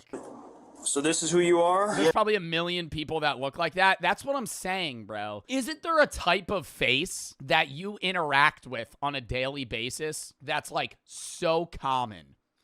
And I'm not saying like, oh, you have a common face, but like, dude, old people, like an old white man wearing a hat. There's like, dude, you could think of a guy, like think of that face. There's probably a million people that look like that. Like like side by side, you'd be like, are you twins? On the premises. All right, man. So this is who you are? Yes. What your Miss Jagger is your first name or last name? Last name. All right, Mr. Jagger. Yes, that is who I am. I drive the semis for UPS. I am not Mike. I don't know nothing about Mike. I'm a craps player here. Look, there's my socks for UPS. Can you please, you got a gun here. Will you please take me out of these cuffs? My shoulders are killing me. You're going to sit there for a minute, man. So when he gave you this information, did you guys verify it against an ID, or how does that work? So in that report there's an ID on there as well, and we can show you that one. Okay. Jason, a long combination vehicle driver, had been playing craps until about 3 a.m. when he decided to leave the Pepper Mill and go to the Atlantis Casino. On his way out, he stopped at a blackjack machine and started playing. There, he was approached by a security guard who addressed him as Mike. When Jason clarified that he was not Mike and presented the guard with his driver's license, the guard apologized and walked away. Should have been it. Should have been it. Yo, are you Mike? No. Can I see your ID? Regular security's allowed to ask for your ID at a casino. Give him the ID. Oh, okay, sorry. Walks away. However, how does it keep going? Jason attempted to leave, he was surrounded by security guards and handcuffed. He was told that he was under arrest for trespassing. Just need a break. My shoulders are killing me. What do you think the actual Mike got trespassed for? Just being like belligerent, like getting too drunk at the casino? So that's the ID that he presented. Oh, it said sleeping? Sleeping? You get trespassed for falling asleep? I go to Atlantic City, and there are people that actually piss themselves at the slot machine and keep playing. But if you fall asleep, what, like a homeless guy? Hey, look at the nose. Yeah. Huh. Weird. Very weird. Right, let me snap a picture of that. I'll run both names. The casino's AI facial recognition software positively identified. Nah, actually, when you do look at it again, it's this guy's skull is wider. Jason as Michael, the man they had trespassed. Let me step out this way, I get better reception. Yeah. The only thing that was weird is that we'll have to, lift him up and see how tall he is. Yeah. They didn't measure his height to see. Because that says he's 5'9", and that says 6'1". Yeah. Oh my God. I mean, why did they even call the cops? I feel like that is 5'9" and 6'1". What? I'd be like, yeah, let's just measure me. The guy's 5'9". I'm not 5'9". This isn't the only difference between Michael and Jason's IDs. All right, now that I'm seeing both of their IDs, they look nothing alike. Like, these are clearly two different people. Oh my God. Jason is listed as 7 years younger than Michael. He has blue eyes. He's 7 years younger. He's fucking, 4 inches taller and 50 pounds more. And says that he weighs 50 pounds more. As well, the signatures are different. In his report, Officer Jagger wrote, quote, "The associated demographics on each driver's license were fairly similar, with the only major distinction being hazel and blue eyes, which are by their very nature similar eye colors and are dependent upon lighting." And the pictures are... Imagine Jagger goes to the guy, he's like, "You get that leg lengthening surgery, boy? So you put on a few pounds, change your eye color? You're wearing fucking contacts, aren't you? I bet you fucking got that metal rod shoved in your fucking leg. That's why you're 6'1", just so you could come back to the Pepper Mill, eh?" Harry, I mean, the nose... Right. You want to keep playing fucking craps? I bet your dumb ass wants to... I bet you have plans to fall asleep here again. And then we have Call you a little napper. our new system, our new facial recognition system, and that's what it's telling us. It's telling us that it's looking at it and it's doing that. And then there was another one that came up when he was at the RTRK, which is one of our better cameras. This was right before we arrested him. We looked at it and said, that's him. 99.8%. Dude, from the imagery, it does look like him. And it came up 100%. Okay. 100% match. Yeah. So the software's saying it, that it's legit. Right. And it's so he pretty damn accurate. So either he presented a fake AI from 2023? I feel like AI from 2023 was not that good. a fake identification the first time, or he's presented. When was like the Will Smith video where it was like he was eating spaghetti and it looked really bad? And it now, even I if feel like that was like 2022, 2023. he had a twin, it wouldn't be That was 100. not 2020. AI did not exist. Like AI in the way that like AI generative video AI, that was not a thing in 2020. 100% on the facial, right? I wouldn't think so, but I don't know, because they say twins share DNA. Facial recognition, not generative AI. Yeah, well, I'm just saying like the scaling of AI in general. Right. But well, I guess it depends upon if they're identical. I've seen identical twins where it's like moms can tell them apart. Right. So it's, I mean, are these two people fucking stupid? He has an entirely different first and obviously different first name. He has an entirely different last name. Why are they saying they're fucking identical twins? The thing that kind of made us feel suspicious, or us managers, was right after our officers made contact and they saw the ID that he's presenting today. And they're like, okay, it's not the same guy. He immediately gets up and starts cashing out, like running for the door. I'm like, okay, if it really wasn't him, why is he running for the door? why is he getting ready to leave? Jason. Probably vibe killer. He was going to leave anyway, playing a little bit. That might be like a gambler signed to leave. Genuinely. You're at a casino, bro. People take signs to leave and gamble or stay or go to another table. Bro, like a dime could fall on the floor and they'd be like, that's a sign. I got to bet it all on 10.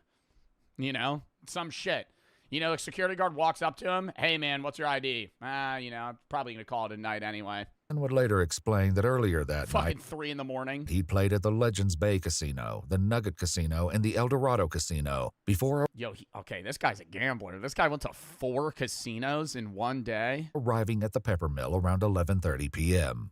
He God damn. claimed that each time he was up $200, he would move on to a new casino. And Nah, that's a fucking strategy, though. Because it forces you to pull out. Like, you don't keep going. Wow. just before his arrest, So he's up $800. he had made $200. He also estimated that prior to the 16th, he had gambled hundreds of times at the Peppermill without incident. After speaking with the Peppermill employee, Officer Jagger calls to check the police records. Yo, I wish I had that mentality, bro. Because there's been so many times where I am up at a casino and I keep gambling and then I lose it all. Like, if you have a hard set, this guy has a hard set limit that he leaves. Wow. And then it's like a refresh, new area. If you lose it, all right, you're even, whatever. Versus like, dude, if I pull up with like $500, I'm not leaving unless I'm up like $2,000. Like, bro, because I'm like, yo, I'm not walking out of the casino up $100. If I come in with 5 and I'm up 100, what a lame ass fuck it. I leave the casino, yeah, really cashed out big today. Really ran them for their money. I profited 1/5 of what I came in with. I gotta be up double. Precarious situation. Trying to positively identify somebody who may or may have or may be using a fake ID. So I've got 2 names, 2 Nevada driver's license. What's the most you've ever won? Online gambling or regular gambling? Most I've ever lost in a day, $2,000. Most I've ever won in a day, $2,500. I'm not like Aiden Ross, bro, or XQC. I'm not like going out there fucking throwing $100K on the table. I'll be up or down like $1,000. Numbers and all that. If there's a chance. You lost 8K to Jason. That doesn't count. That's not, bro, I'm saying casino gambling. Yes, okay, all time, yeah, I lost $8,000 to Jason the Ween. All right, fucking, yeah, we gotta always bring that up every other fucking day. Yes, I lost $8,000 to Jason the Ween. On a bet. It was a bet. It was gambling. Yes. Fine, sure. I lost $8,000. So I could have you run both and see if any of them come back and maybe send me... And the YouTube video did terrible, so I didn't make the money back. pictures. I did not make that money back. In an email of what their IDs come back as? Yep. Huh. That is super weird. Do you see resemblance in those? Yeah. Yeah, that is.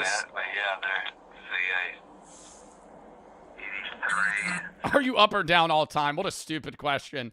Buddy, down. Down. Are you kidding me? I don't even know how much I'm down. Down. Surely. Fucking what the hell?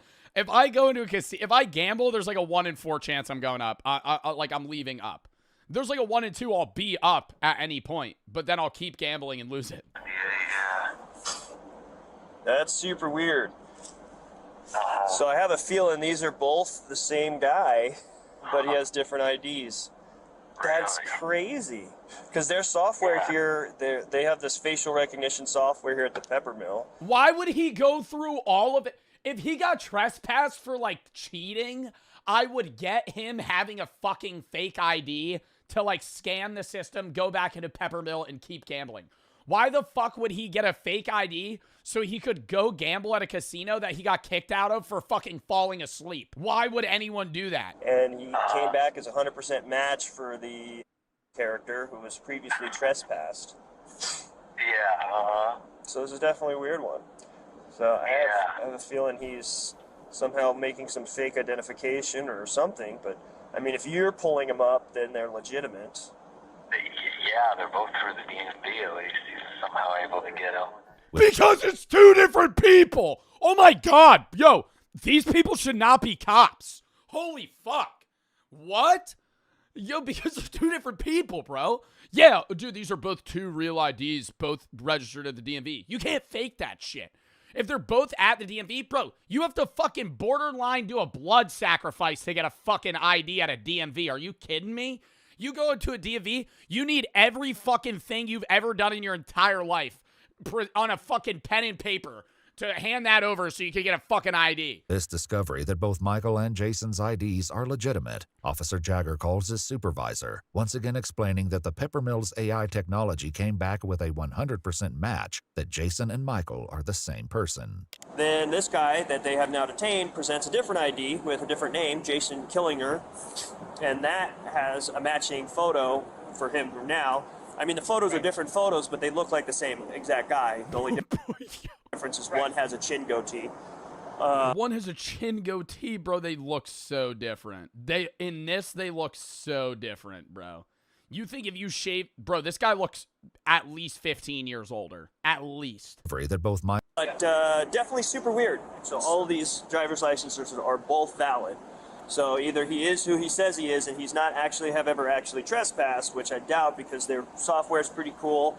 And Yo, this guy's got fucking money into AI stocks. This guy has money in AI stock. There's no way. There's no way. Yo, the AI is pretty cool, so it can't be wrong. And the fact that he's acting super suspicious. Two. How is he act? The entire conversation they had, he was like, I'm not that guy.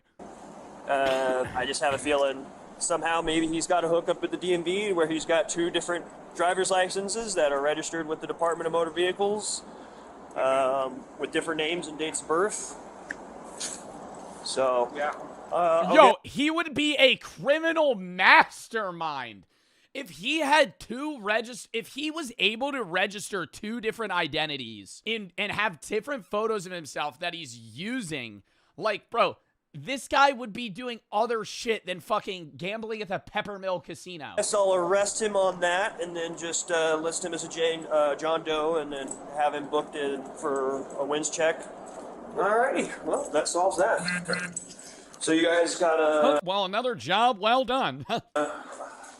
Time to go watch Quebble Cop AI when I get home. Came out with a new Minecraft video. And then, we got the statement and all that good stuff. Statement already done. Easy peasy. So, right now, because I can't identify you, man. It's weird. Because, essentially it looks like you have 2 names. I don't know, man. He's laughing. So, I can't identify you. Unfortunately, that means that they can't cite you. Officer Jagger collects Jason's things, which includes his driver's license, a casino chip, Peppermill player's card in the name Jason Killinger, and a debit card from his credit union in the name of Jason Killinger. If you can't be cited, then you are arrested. So all of his cards, all of his fucking debit cards and credit cards also have his actual name. Bro, I'm arrested? Yep, I'm going Yo, this is the dumbest thing I've ever seen. Going to jail? Yep. Are you kidding me? I'm not a joke. And then what? He's gonna sit in jail. They're gonna fingerprint him. They're gonna be like, "Oh fuck, dude, you're right." Man. So you'll be arrested and you'll get fingerprinted up at the jail, and then they'll be able to discern your identity and work the mix. Oh my god, no, dude. I mean, he's a gambler, bro. He's got to be seeing money signs right now. I feel like he should be happy. He should be like, all right, yeah, let's go down there. Up is with this stuff. I'll be 100% honest. It could legitimately be you have a doppelganger running around, but they are. Nah, he's sitting down now. That's smirk. That's smirk. Strikingly. Oh my god, bro. He's like, I'm gonna call my lawyer. I gotta make sure I got his eye. Hold up. Do I have his contact still? Similar and enough. Their fancy AI technology that reads faces. No, it says it's a 100% match. But at this point, you know that technology. It's pretty cool, man. Let me tell you, they showed me it. It's pretty cool. Hands are tied because, you know, a reasonable and prudent person would, based off the software, based off the pictures, based off of even your driver's license picture, make the reasonable conclusion that all three are the same. I would get the cop doing this if this guy looked like somebody, like who's a person that looks like no one else, like Danny DeVito. Like if this was Danny DeVito, you know, 4'8", 85 years old, you know, like just so recognizable, I'd go, okay, you know, I get this, him trusting the AI software. This guy could be a million other people. In person. Yeah, just Shaq. 7 foot tall Shaq comes walking through the door. It's two different IDs with two different Can you names. look at the back of the IDs? Because I have all the endorsements except for motorcycle and hazmat. Okay. Other than that, I got all the endorsements. But that's the thing is his a CDL? So that's the thing is it's a either someone else is using your stuff or you're using somebody else's stuff, and unfortunately, Or they're just two different people and the AI is wrong. Oh my god. you look too much like the guy in that picture, so much so that the fancy computer that does. I guarantee you that, bro, that is a Dell. I literally see the PC. The PC running this AI right now. Maybe it's a different PC or something, chat, but like that is a desk piece. That is a desktop computer right now. It is laying on its side. That is some old fucking fart piece of shit. Does all the face scanning of everybody who walks in this casino. I guarantee you that. I guarantee you that is a fucking like a fucking 1060 in that goddamn computer. Makes the same determination that my feeble human brain does. So. Oh, this guy wants to like fuck a robot or something. Like, what's going on here? My feeble human brain can't do what this fantastic, pretty cool AI could do. Jason's ID is a Nevada Real ID driver's license. In order to obtain a Nevada Real ID driver's license, a person must present themselves at the DMV with proof of identity such as a birth certificate or a current U.S. passport. Oh, what you would normally bring to a DMV? Themselves at the DMV with proof of identity. It's not even just a birth certificate, bro. You have to pull up to the DMV with like previous bills. Your social security number, your fucking birth certificate, your original birth certificate. You have to show up with like fucking everything. Of identity such as a birth certificate or a current U.S. passport or U.S. passport card, a social security card, and 2 documents proving Nevada residence. I can't believe I'm going for this. All I want to do is play some goddamn dice and make some money. Yeah. If I got a check stub from my work. Check stub? Yeah, would that prove it to you guys? Honestly, man, no. The only way is can you get your fingerprint? Later, Jason would reveal that along with a check stub in his vehicle, he also had a current vehicle registration for his car in his name, a Department of Transportation medical card, a Teamsters Local 533 union card, and a valid vehicle insurance card. All This guy had more than the average person does, proving he's him. Like, bro, they're treating him like he's some teenager that doesn't have a license, has never held a job, and is just like broken into a building, and they just don't know who this person is. in his name. Officer Jagger's police report would later state that, quote, due to John Doe having conflicting identification, he lacked satisfactory evidence to reasonably assure me that he was who he claimed to be. It's not me. I don't know what the Yeah, it's one of those, like I said, man, if it turns out that it's not you, then it's one of those ones you can call the director and be like, hey, man, your software is made it a critical error. Yeah, you can leave a bad review on Yelp. This is what my tax dollars are paying for? It's not built for comfort. What the dude? It's not built for comfort, pal. Very sorry. Before he leaves, another officer arrives at the casino, and Officer Jagger takes the opportunity to once again explain the situation. It's super weird because this poor guy might be like legitimately somebody else, and something else. I don't know. It's weird call. Soon, Officer Jagger begins the drive to the Washoe County Detention Facility. I'll be honest, I don't know what to think because usually those systems are pretty good. Like, we've used those systems in the past to catch homicide suspects. It would be really funny if Jason just started like maniacally laughing in the backseat.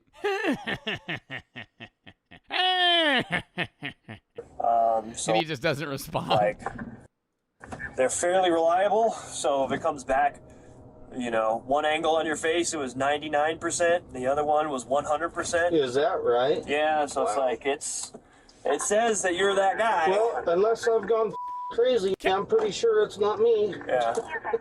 You seem like a stand-up guy, and it's probably a really terrible case of mistaken identity. I can't believe I've been arrested. I've never been arrested. Never. Not once. What the good is the ID then? Why do I even carry that mother? Valid. That one young security guard, man, like a robot. That's what pisses me off. Yeah. The kid that was wearing the red jacket and he looked like he was like 20. Office because they don't think, you know. It's like, well, this is what I was taught. Use your head. And then people aren't smart enough to think for themselves. They're just not. Yep. Fortunately, it's the world we live in. Dude, he's like such a nice guy, too. If all goes well, you should be out of those cuffs in the next, hopefully, 8 to 10 minutes. Okay, good. All right, imagine plot twist, though. They're like, all right, let's get you fingerprinted. He burned all his fingerprints off. Because I would immediately switch sides. I'd be like, wait, what? all it looks like me was sleeping Maybe he is counting the system. in the casino. It's not me. Despite Jason's continued protests, Officer Jagger hands him off to the jail staff. Jason's fingerprints were soon submitted for analysis. Best of luck, man. Best of luck. Sorry. That's okay. Yeah. Yeah, we need 35 cops here. That's weird. It's super weird. So it's one of those ones, like, I genuinely, like, I kind of believe him. Yeah. It wasn't long before the fingerprint analysis conclusively established that Jason had been telling the truth all along, and he was in fact Jason Killinger. Later that same day, around 4 p.m., Jason was released from the jail on... Imagine he's walking out. He's like, oh,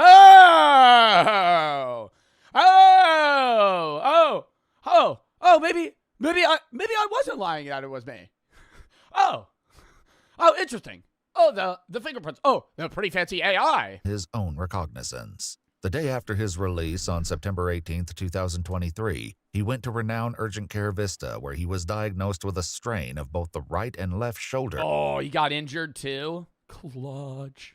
And contusions on both wrists. On July 30th, 2025, Jason He pulls up to court wearing a neck brace. Just fucking really leans into it. filed a complaint Oh, dude, the handcuffs. in federal court Started banging my head on the wall. I couldn't move. against Reno police officer Richard Jagger. While at the jail and after his identity had been confirmed, his arrest papers were changed from John Doe to Jason Killinger. The federal complaint states that this meant Jason would be prosecuted for trespassing, even though Michael had been the only one who was trespassed. According to the complaint, Jason's charge of trespassing was eventually dismissed. Oh, I was going to say, what? They're kicking him out for looking like another guy. However, he Like he's actually getting trespassed. now has a criminal record. He actually that stays on his criminal record, bro. He had to have sued for so much money. He had to have sued for so much money. According to the complaint, facial recognition technology has led to wrongful arrests in Louisiana, New Jersey, Maryland, and Texas. Many cities now conclude that for an arrest, there has to be some kind of secondary corroborating evidence that is unrelated before there can be sufficient justification to arrest. Jason Killinger's case remains ongoing. If you'd like... Damn, should I start, like, making myself look like other people and just, like, really suspiciously wander around in Atlantic City? Just go to casinos, just, like, until a security guard walks up to me.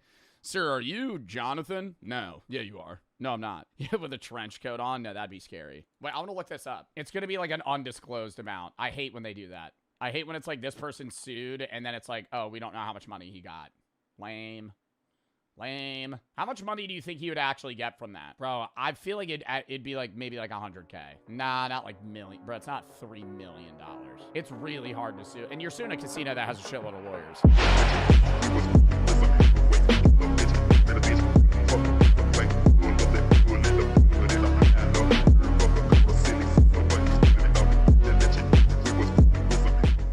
Inside the world's scariest meat market. Is that real? North. Why does that look like a doll? Sulawesi's markets are just on this completely other level. People call it Asia's most extreme market for a reason. This is like the final boss of extreme food culture. I've never seen anything quite like it. This is pure amount of madness. Even Indonesians from outside this... I feel like I'm not really... Okay, I've never eaten a bat before. Would I try it? Yeah. I would try a bat, but, like, I feel like in a crazy exotic meat market would be, like, some shit that's poisonous. If they were selling, like, Fuji or whatever it is, like fucking pufferfish. No, not getting that. That's how you get COVID? Dude, then I'd be patient zero. Downright terrified of this place. It is Fugu, not Fuji. known to have everything you That was just a duck. can imagine. Cats, dogs,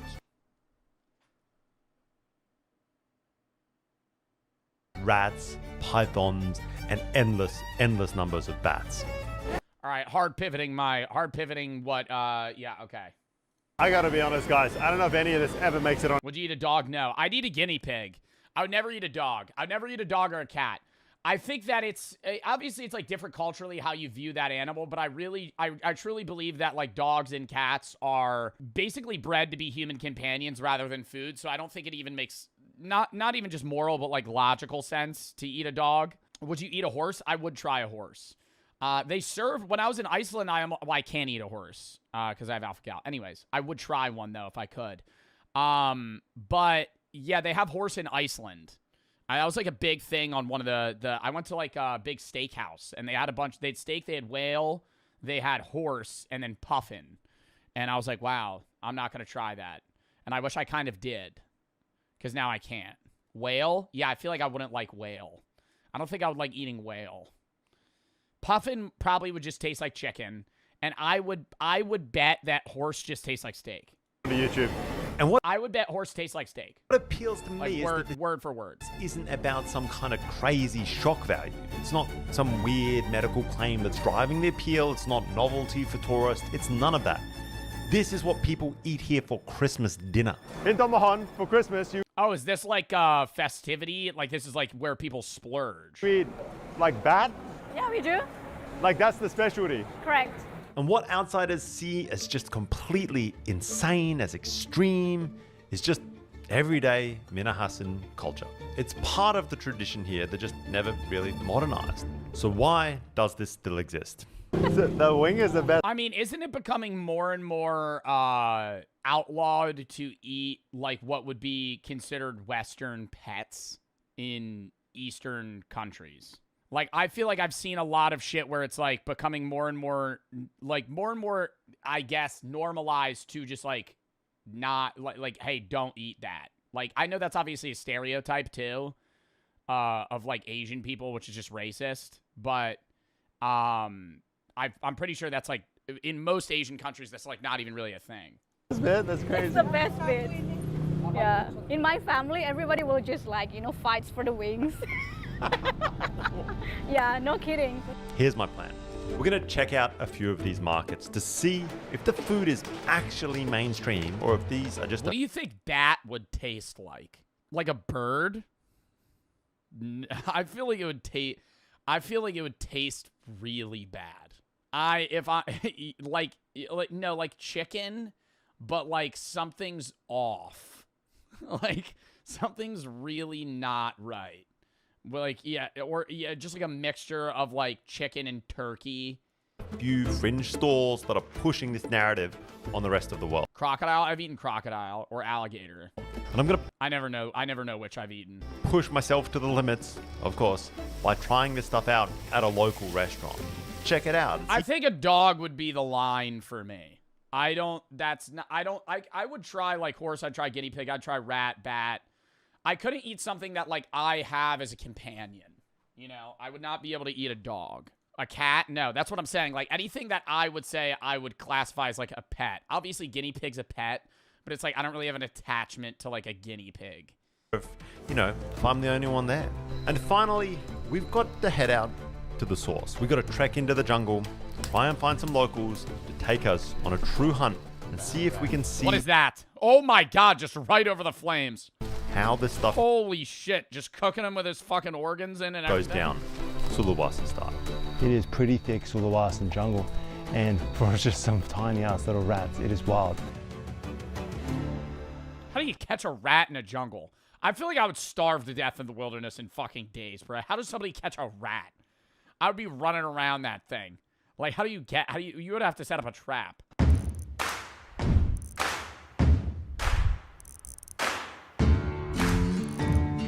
Raccoons are becoming domesticated. I would love to own a raccoon. They're little bandits. Wait, where is this? Sulawesi. Have never seen this on GeoGuessr. In Indonesia. I never guessed that island. The bat vendor. Just like... Oh my god, I could tell you right now, if you fucking spawn me on this goddamn road, I'm going Jakarta. If you spawn me on this road in GeoGuessr, I'm going, that looks like English, but I can't understand any of it. There's no special characters. It just looks like I'm reading gibberish. That's how you know that you're in Indonesia. Because it's like, okay, Babi Utang, Patolo, I don't know what I'm reading. My kind of jam, you know? Just roadside, retailing bats. Boar, python, bats, frogs. Well, hello. Ooh, I'd eat frog, no problem. They're skewered on sticks like some kind of popsicle from hell. What an entrance to a market. We didn't even get there yet. We just saw this roadside guy just hanging out here. I have bat blood dripping all over my hands, but if you ask me, that is a good start to the morning. Let's go. Good morning. All right, we gonna get a taste test here? I wish we had like a Disney adult go to one of these markets. All right, guys, so the market's gonna close in under an hour. Are we gonna be able to see how many bats we're gonna be able to eat in the next 30 minutes? Like, are we gonna be able to make the rides in the next hour? People, we are in the Tamahon market, which is well known. I'm looking for a few items that I don't know whether or not they're gonna have. Well, first off, fugu. Poisonous fish. Has the reputation of being Are those eggplants? one of the craziest meat markets in Asia. I gotta admit, so far, it is beautiful. But we're about to step into the meat section, which of course is where you beeline to when you hit an Asian market. I would act like I'm an expert. I'd wander around. I'm staring at a dead bat. I'm just like, hands behind my back. I'm just kind of pacing like, how much? Ooh. Ooh.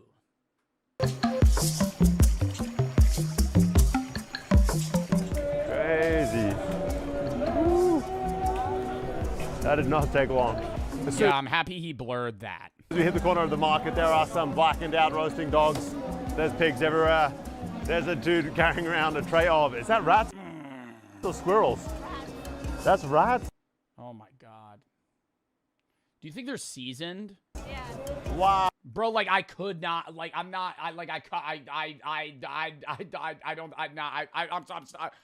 oh my god, I don't think I could eat that. I know I'm stuttering. I'm like, holy fuck. Oh, if you guys know anything about me, you know I'm very much a rat I don't fan. think I could eat that. I would try it, but like, dude, I would want you to just hand me a piece of meat and just be like, tell me if this tastes good.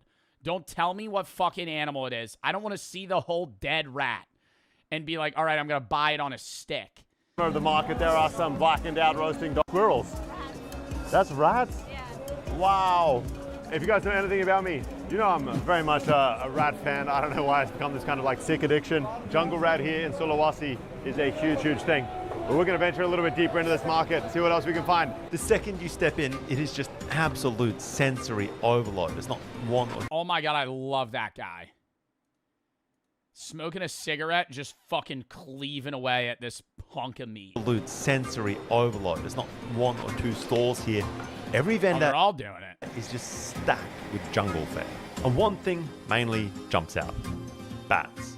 They are everywhere. They're stacked on trays, they're hanging on hooks. Vendors are flapping them about to try and attract customers. Oh my God, guys, I don't think I've ever seen a market like this. This is pure amount of madness.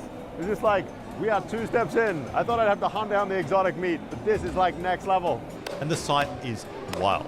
But the smell is what really brands it. Just burning hair, charred skin, blowtorches, firing up the... Yeah, like, I don't want to say are they overcooked, but the bats are char black. Is that just, are they not cooked and they look like that? Like, I'm going to be real. I don't think I've really ever seen a bat close up in real life. I know they have, like, fur, but you only see them in the sky. Second an order lands. We have huge pythons hanging from this structure. The boar is everywhere. Obviously, not that common in Indonesia. I'm so used to not finding pork in Indonesia at all, but this is a Christian area, not Muslim. So there's plenty of wild boar everywhere, just like hair on, and wow, there's some big... That lady had a Gucci shirt on. That's right here. You think that shit was real? It's a little B-roll. She kind of looks disgusted by that. That is wild. Oh, wow. All right, guys. That, I've got to admit, is kind of gnarly. Just the texture, the kind of wetness on my skin. Oh, God, it's wet? The like mini claws that are biting into my hands. The rubbery nature of it. It is just like one ugly looking creature. I guess we do like the Is that its penis? locals do. We buy a couple of these bad boys and we got to cook one up. Do you think the wings kind of taste like chicharrones? So this is how they Could get behind that. normally sell it. So the same like that, slightly roasted. Yeah. So it's easily they will, when someone's coming in here and buy it, that will be clean all the stomach part. Yeah. And that's it. And then sometimes you can ask them to chop it or not, just like this. Oh, you don't eat the wings? He's taken off the wings. I think he's going to give it a quick blowtorch so that it ends up a bit more like these guys hanging out down here. The hair singed right off with a blowtorch. Okay, there seems to be a pretty specific set of features that we roasted down, like the claws, like the hair right off the body. What we have now is this like naked bat. And then it's broken down. Shoulders cut, chest pried open. How much do you think the bat costs? What's left $5 is hacked into chunks, ready for the pot.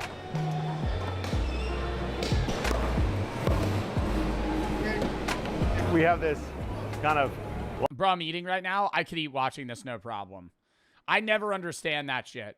Oh, dude, I'm eating. Oh, dude, I'm eating. You're not watching somebody throw... Bro, you know what you're eating? You know what you're eating? Probably a dead animal. You know what you're looking at? A dead animal. What the fuck?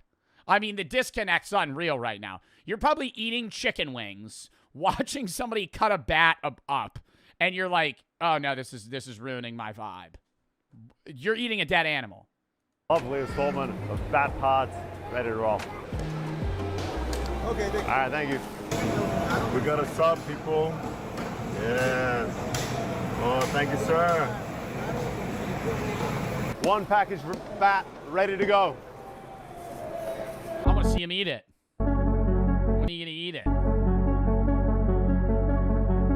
This looks like a nondescript house in the middle of Sulawesi, but in fact, it is a restaurant. And inside, they have some of their local specialty dishes. This is like a common local eatery. It's not like you got to go to someone's backyard who cooks up special Chinese medicine infused whatever, like you might find bat and cobra done in Jakarta. Here, it's See, cobra's a no-go for me because that thing's fucking poisonous. Like, anything that kills prey by, like, poisoning them to death or, like, inserting some sort of venom is a no-go. Like, I wouldn't want to eat that. You also have alpha gal. I could eat a snake, Zod. Snakes aren't fucking mammals. a staple. So we're gonna check out how it's done right now. Let's go. The Minahasan people are devout Christians. How do snakes have sex? I'm not Googling it. And it is absolutely everywhere you look. You walk into a restaurant even, and you can just feel it everywhere. There's crucifix. They don't? No, they do. No, they definitely do. I don't think it's like a salmon thing where like one lays an egg and the other fertilizes it. They have coils. Yeah, I'm assuming it's like a hole. Verses on the wall, and just this faith is woven into this space. And in my mind, that's kind of starkly juxtaposed against what is on the menu. It's not that there's anything wrong with it, it's just not what I usually That's no problem, bro. Rice with chicken, I'm getting that off rip. associate with sort of really traditional Christian meals. Either way, the menu is just straight up jungle fare. There's bats, pythons, dogs, you name it, and the place is just packed. Locals are pulling up, lining up at the counter and ordering canteen style like it's just another weekday lunch spot. They're like, I'll take a better cat, a better dog, some of that python, a bat please. It is kind of wild. And out back, the cook is already in his groove. I hand him the bat, and he is more than happy to show us how this is done from scratch. All right, the fly's going over. It's a problem. The bat first gets cubed, and I'm talking just straight up cubed. Everything is going in this thing. Organs, intestines, the hairy ears, those pea-infused wings and skin, the whole lot. Pea-infused wings? Pea? Bats store pea in the wing? No.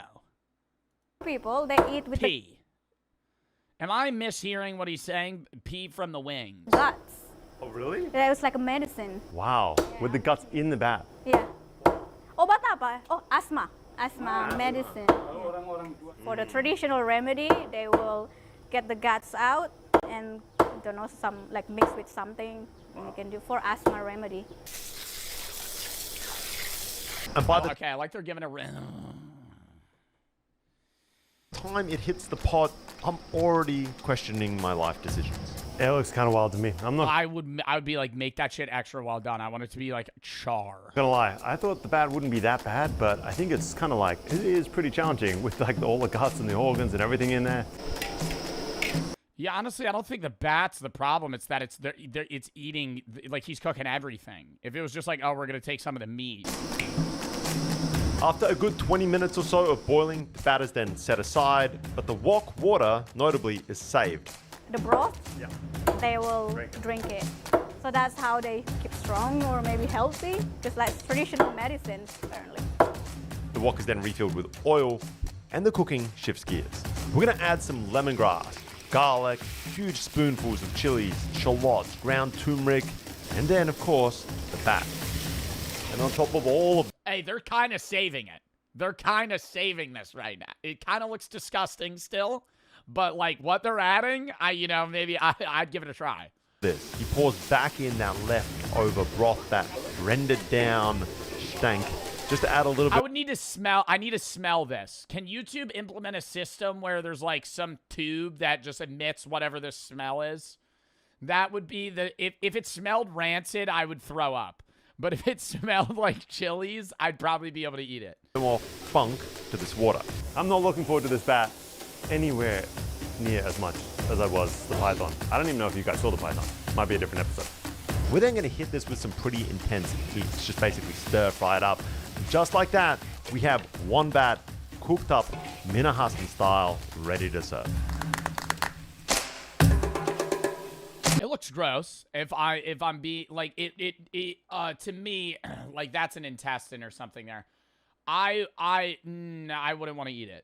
But like I'm not judging anybody that would. I just think that I would not enjoy that.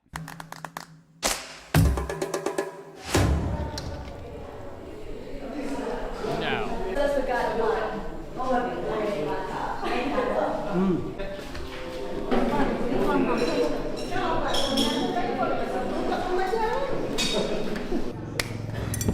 guys, we have here a giant bowl of sliced and diced up bat. Well, it looks more edible now than it did earlier, I've got to admit. But regardless of how much extreme food I have eaten, this is... I think the texture would be a big factor. If I bit into something and I got like a... like I was biting into like a ligament, that would induce instantaneous vomit from me. Like it would be like just like in the same motion I would throw up. Or if I like bit into like an organ of some sorts and it like kind of popped in my mouth like a gusher. I have eaten. This is probably going to push me to the limits. There's something about a bat with its reputation, and then seeing this thing cooked with just like all of its guts, with the broth added back in for like extra flavor from it being boiled. But this place is packed. Everyone's chowing down on a bat and python. Oh, is that a bone? So if everyone else is doing it, I guess we dive right in. Nice. Dive right in. What do you mean? I guess we dive right in, dude. You're doing a fucking Squidward bite right now. What the fuck is this? Oh. It's tough. And it's tough. Your skin is just so tough. It's wild. It's almost like a leather. Just eating that, you gotta really work it. You know, you guys might not have seen it in this episode, but I literally just chowed down on a bunch of python that was cooked this exact same way. And I was under the impression that it would be very much the same flavor profile. You cook two animals in the exact same recipe, but this is completely different. This texture of a frog, it is just the craziest, oddest creature. There is nothing like this. That is for damn sure. It's got a bunch of this black skin. Oh, there's hair on it. Oh, I don't know if I can do the hair. That is, wow. Look at that. Sorry guys, I draw the line at the hair. That is bonkers. You gotta really work this thing to get at this meat. And I thought this would almost be rat-like. But let me tell you, this is so much of a leaner animal than a rat. The organs were placed in here with this as well. And that is clearly like a kidney or a liver. And he said this cures asthma. Now I don't have asthma, but it's put in there for people to eat. We're gonna chow down. Sort of powdery. That's almost better than the meat. Like, so Honestly, I'd probably rather eat that. I'd probably rather eat. No. I know I had a kind of like a guttural reaction when I saw it, but I would rather eat that because I feel like it would be more akin to like something that I've eaten already versus like just the weird bony bit that's covered in like tough skin. You eat it? The wing? And why'd they cut off the wings and fucking get rid of them? It's like lots of people, that's most favorite part, the wings. I think what we have here is like an elbow, you know what I mean? The middle of that middle knuckle of a bat wing. And this is apparently the prize bit. So we're gonna try it. Here we go, guys.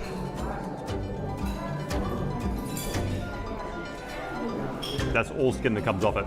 It is so thick, so rubbery.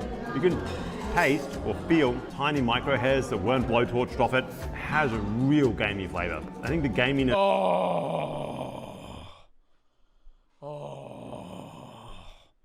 See, that's what I would be fearful of. I bet like raw that with all the seasoning stuff probably smells fine. See, no, the gaminess is a no-go. So this is what is kind of throwing me off. A really, really difficult flavor to handle. Let me tell you. Whoa. Oh, I don't know if I can do that. That is tough. No. Oh, and he's being so respectful, though. Not for me, guys. Let me tell you. Like, if this was like, they just pull a guy off the side of the street, they're like, yo, try this. Some dude from, like, London. Yo, try this. He'd be like, oh. I think texture is the bigger thing for me than taste. I think the gaminess I could probably get past. I think having to bite into it and yank it and then, like, chew it and it's kind of like gummy, no. Wow. That's a tough one. Like, I could get by it tasting bad to me.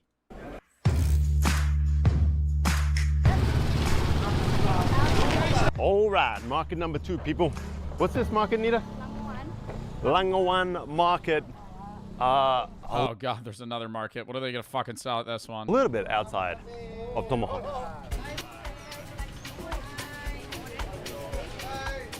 Oh, is this even for food? This looks like betta fish. Nah, that shit looks good. That shit looks good, though. What is that? That looks like smoked salmon. Hi guys, this market seems wild right away. We've got these huge kind of grilling stations behind the various stalls, similar to what we saw in Tomahon, where once you order something, it just gets one more blowtorch maybe to clean it off before you hike it back home.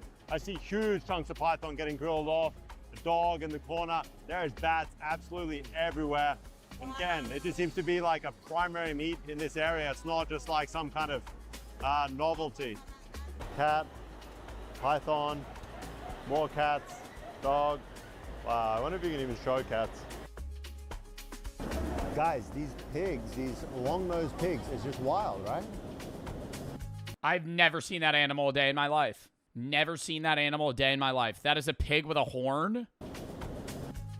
But like a weird curled... Those are boars? Yeah, but was that a part of its body? Just bat everywhere, guys. Bat and pork. How are they getting this many bats, though? Are they farming them? Or is it like they're finding them in the wilderness? Because I just don't understand how every market has fucking hundreds of bats. It's how much? 3 for 100,000. Correct, yeah. That's how they normally sell it. So it's $2 a rat? Like in like 3 pieces for a like higher price. Yeah, they won't sell it once because like even if it's not. Is that a good price? Not enough for one portion. I'd eat that.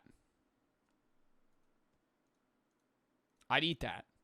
That, like, bro, compared to a lot of the other shit. For a like higher price. Yeah, they won't sell it once because like even if it's not enough for one. Like that looks pretty good. That dude, that kind of has like a kielbasa, like a cooked sausage crisp to it, like right there. Portion. One portion, not person. Well, unless you're really crazy, love that, you can eat it the whole 3 because they're gonna chop it, like diced it. What's in its butthole?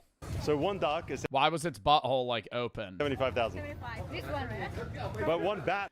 $450 for a duck or a bat? Rather have a duck. One big bat can be the same price. Okay, so like it's like very common to find a bat, but it's more difficult to like get the bat. The bat. Yeah. Right. Yeah.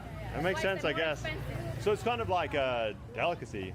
You get less meat, but you're paying for a more premium meat. Correct, yeah. It's considered like what premium, the bat. And even a rat, like 3 rats is 100,000. Yeah. So you could get... Yeah, what the fuck? A duck, an entire duck's $450. 3 rats is $6. You could get more than a duck for the price. Oh my God, they're alive right now. Of 3 rats. Like 1.5 ducks. 1.5 ducks. I'm gonna scan this video. I hope they don't kill the duck on the video. I don't think they would show that. What would you prefer to eat, guys? 1 duck or 3 rats? Those A duck. are your options. Hello. Oh my God, they have rats. Wow. Oh, they love it. And these guys, where did they come from? That's from Klabats, northern part. It's about like 2 hours from here. And so they just bought this in to sell it today? Ini beli sendiri atau misalnya?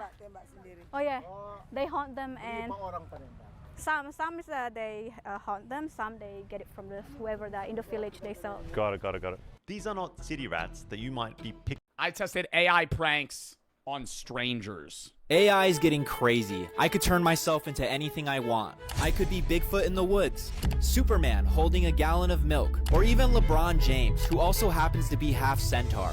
Well, today we've teamed up with an off-the-grid AI genius to use this to our advantage and see just how convincing AI actually is. Starting with... I fully believe that old people above the age of 70 are going to get mass manipulated by AI and already are. Like, I think Sora AI, I think the average old person has probably stumbled upon an insane video from Sora AI and fully thought it was real. Like the video, I'm pretty sure the video of the cat stealing the fish went viral on Facebook. And it's like this orange Garfield looking cat that just like runs up, grabs a fish and runs away. It looks so real. And everyone thought that. All old people were like, oh, wait, no, that actually happened. And then you just take that times 12. Now you just start spreading like propaganda and they'll believe it. Liquor store theft. We have rented out this entire liquor store and have hidden cameras all over. All day we'll be confronting customers and showing them AI-generated security footage proving that they stole from the store. We have a pickpocket, we have AI security footage showing that they stole from the store. You think they're able to generate like a realistic AI video of a customer within the 3 minutes that they're strolling around a liquor store? helping us with this bit. First, the pickpocket's gonna sneak a candy bar inside the customer's pocket. After he does that, I'll call the cops over and accuse them of stealing. And when they start to complain, I will show them a deep fake security footage of them stealing the candy bar. All right, let's see how this goes. All right, we have someone at the counter right now. Cue the pickpocket. It's a hot day today. Bro, that's unreal. They're able to generate that realistic of a video that fast. Yeah, it is. Just a Fiji. Bougie, huh? Very. Very bougie. Excuse me, guys. Can I just grab a paper here? Yeah, just that's good. Thank you. I appreciate it. You guys dating or? Bro actually did nothing there. Touched him, didn't even slip the Reese's into his pocket. Going on a couple of years. Okay, how'd you guys meet? No way he didn't fucking feel that. I'd be like, why are you hovering around me? More merch is here. You better not skip this, you fucking bitch. More merch. Carpe diem. Look at this sick-ass design. You better fucking look at it, dick. Seize the day. Carpe diem. Pluck the day. Same fucking thing. Follows the philosophy drops that we've always been doing. We were doing Memento Mori. We were doing Think for Yourself. Look at this sick-ass back. Peep it. Also got shorts. This time, they're shorter than the other ones. Different material. We're not going that thick cotton anymore. It's more breathable. We also got hoodies in other designs. Look at this fucking sick-ass one. No AI! Told the designer, no AI! They hand drew this shit. Or, well, not with, like, pencil on a computer. Anyways, where's the fucking long sleeve? Another design. Here's the front. Here's the back. Check it out. There's more stuff as well. I'm just showing you small things. JoeBartolozzistore.com. I don't know why I'm out of breath. Editor. I'm sick. Joe Bartolozzi Store. I said my last name wrong. JoeBartolozzistore.com. Check it the fuck out. See ya. It's in. At a nightclub. Big dancer? Sometimes? Who's the better dancer? She is. The machine's not working right now. I'm gonna just go check the outlet in the back, okay? Okay. Just like 1 second. Okay, so while Johnny's in the back, our AI wizard is making... Doing this to old people makes it, like, funnier, but also more fucked up. You know? Because they're no part of them is gonna understand what's happening. Like, if you did this to, like, a 30-year-old, they'd maybe fall for it for, like, a minute, and they'd be like, bro, that's a fake video. Like, that's AI. Like, an old person's just going to be like, I'm getting duped. You're bamboozling me. This is a con. Co is stealing. We just got it. Let's see it. That's sick. Okay, Johnny. Sean's sending you that looks so real. Video right now. Go get him. It's so much easier to fake the AI security videos, too, because it's, like, 480p. So it can look just, like, a little lower quality and not as realistic, and people still believe it. Be so for real. What? Be so for real. Be so for real. Be so for real. You stole that fucking Reese's Fast Break, didn't you? You snuck that thing in your pocket, you dirty dog. You thought you'd get away without paying $1.95 for that fucking candy bar, didn't you? I'll give you a chance to, like, admit it if you want. What are you talking about? I bet you fucking stole some other shit. All the way around the back. I bet you stole some 99 banana shooters, didn't you? Reese's? What Reese's? No. The Reese's in your pocket? No. This guy's about to lunge at you. Stealing a rhino pill? I bet you stole something else from the top shelf, didn't you? You see those honey packets next to you? There's only 8 of them there. I knew there was 9 before you walked in. He's gonna get his ass beat. Can you check your pocket? Why? What for? I just have a... Oh my god, no, I feel so bad for this. Do you think they tell him it's a prank after? They have to. Feeling that you stole something. Oh my god. Got him. We fucking got him. What the fuck is this? You tell me. Somebody put it in my pocket. It was just you. Yo, I do want to say, are you even able to criminally prosecute somebody for stealing like a $2 like candy bar? I feel like you would just get fined. Don't you need? Isn't that why certain like Walmart waits until you steal over a certain amount of money so they could send you to prison? So I mean, did you put it? too. It's always the ones you don't expect. Did you put it in his? No. I don't know what you're Johnny, doing. get the cops. Get the cops. Do you want to pay for it or? I mean, I left. And For what? Why? Is it possible? there was just no. But it's the 2 waters and a Reese's. I mean, excuse me. What's the problem? What's the problem? He stole a Reese's and he doesn't want to admit it, or he was trying to. Are you until serious? I caught him. No. Come on. Are you serious? Grabs his gun. You know stealing a Reese's is a fucking felony, right? Whoa, whoa, whoa, whoa, whoa, whoa, whoa, whoa, whoa, whoa, whoa, whoa. Stop moving. Hey, slow down, buddy. Whoa. Look how you're dressed. Look at you. What's wrong? Credit card maxed. Look how you're dressed. Why are they making fun of He him? tried to slide the We're Reese's gonna in his take pocket all Turn smooth. around, ma'am. Resisting arrest. Video. This is outrageous. I have it on video as well. How do you have this on video? We're gonna check you out. I don't understand. You know what? Sorry. Oh, come on. This is some kind of crazy setup. I don't know what that is. But like that's God, it worked. It worked. Yes, that's me, but So I went to the back and I was just because I had like a. Bro, I feel like they could sue these guys. I don't. At what level is this like a prank? Sus feeling about him. I didn't like his aura, and I checked the security cams and Like, he are they actually handcuffing them? slid a Reese's in his I don't know pocket. how. You want to hook him up? to get water. Huh? You want to hook him up? I don't want to hear it. Yeah. Back here too. If you guys issue an apology, I'll let you go. Issue an apology. Put a formal video. I'm so sorry for stealing that Reese's. Dude, I haven't had a Reese's cup in so long, and the package looked just right for the taking. Just say like I'm sorry for stealing your An apology. Reese's. What do you think? I'm sorry. For. That was like the biggest rich guy. I'm sorry. To absolutely nobody. It's on camera. So like you'll buy it?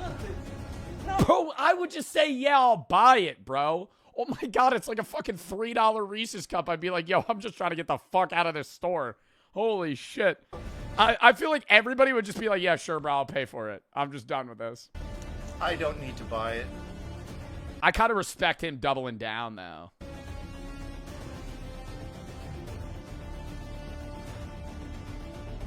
I think they're going to tell him right here.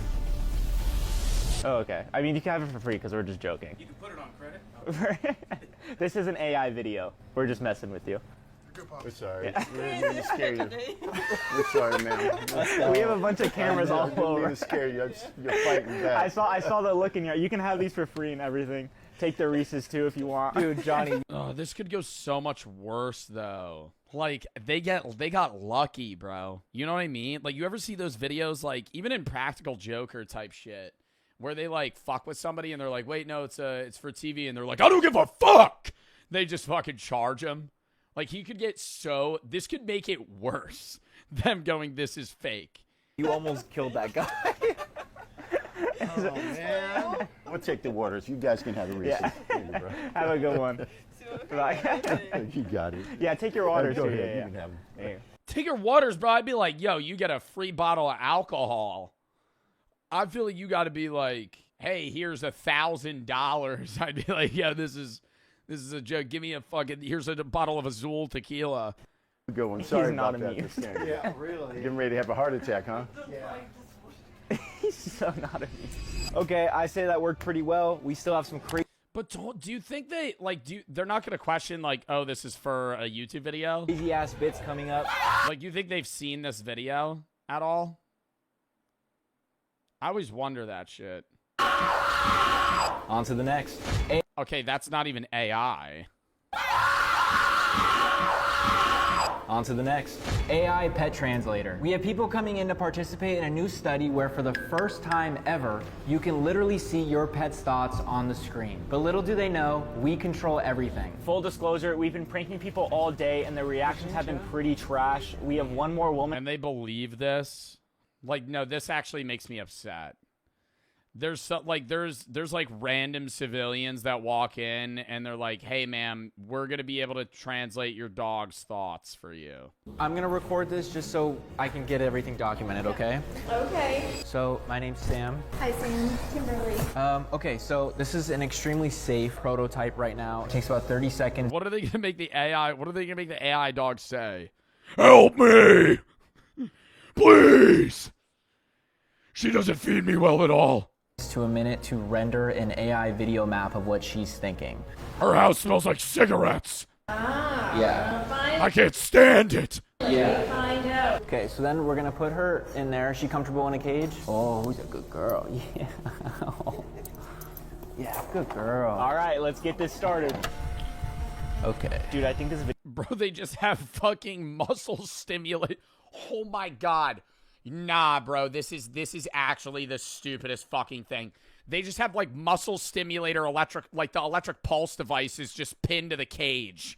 Like that's fucking like it's like MRI scanning her fucking brain. This is animal abuse. This is not animal abuse. This is just fucking stupid.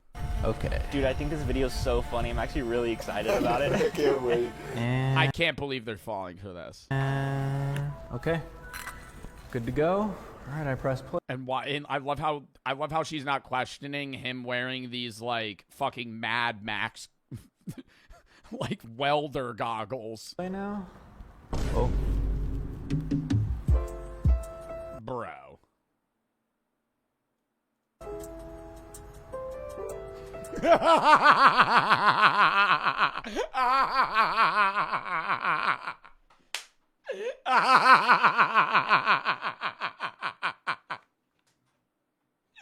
It's just like, bro, I thought it was gonna be a video of the dog just talking. It's just AI videos of the dog licking her feet. That is so fucking funny.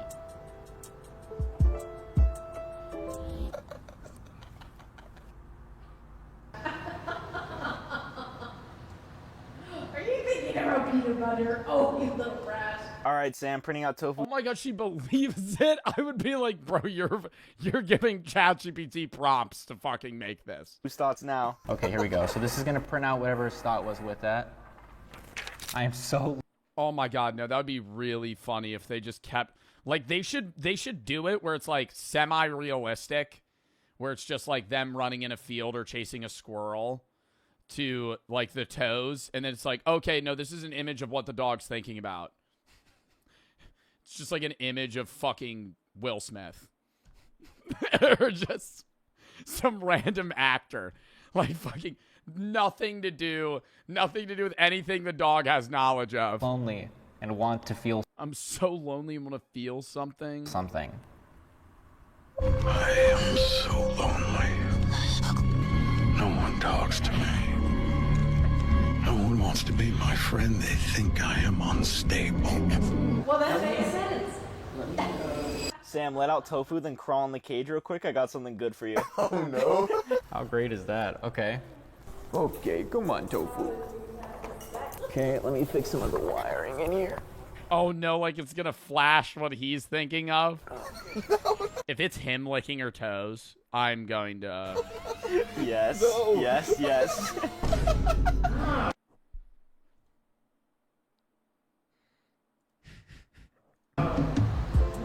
What are you thinking about? Oh, wow.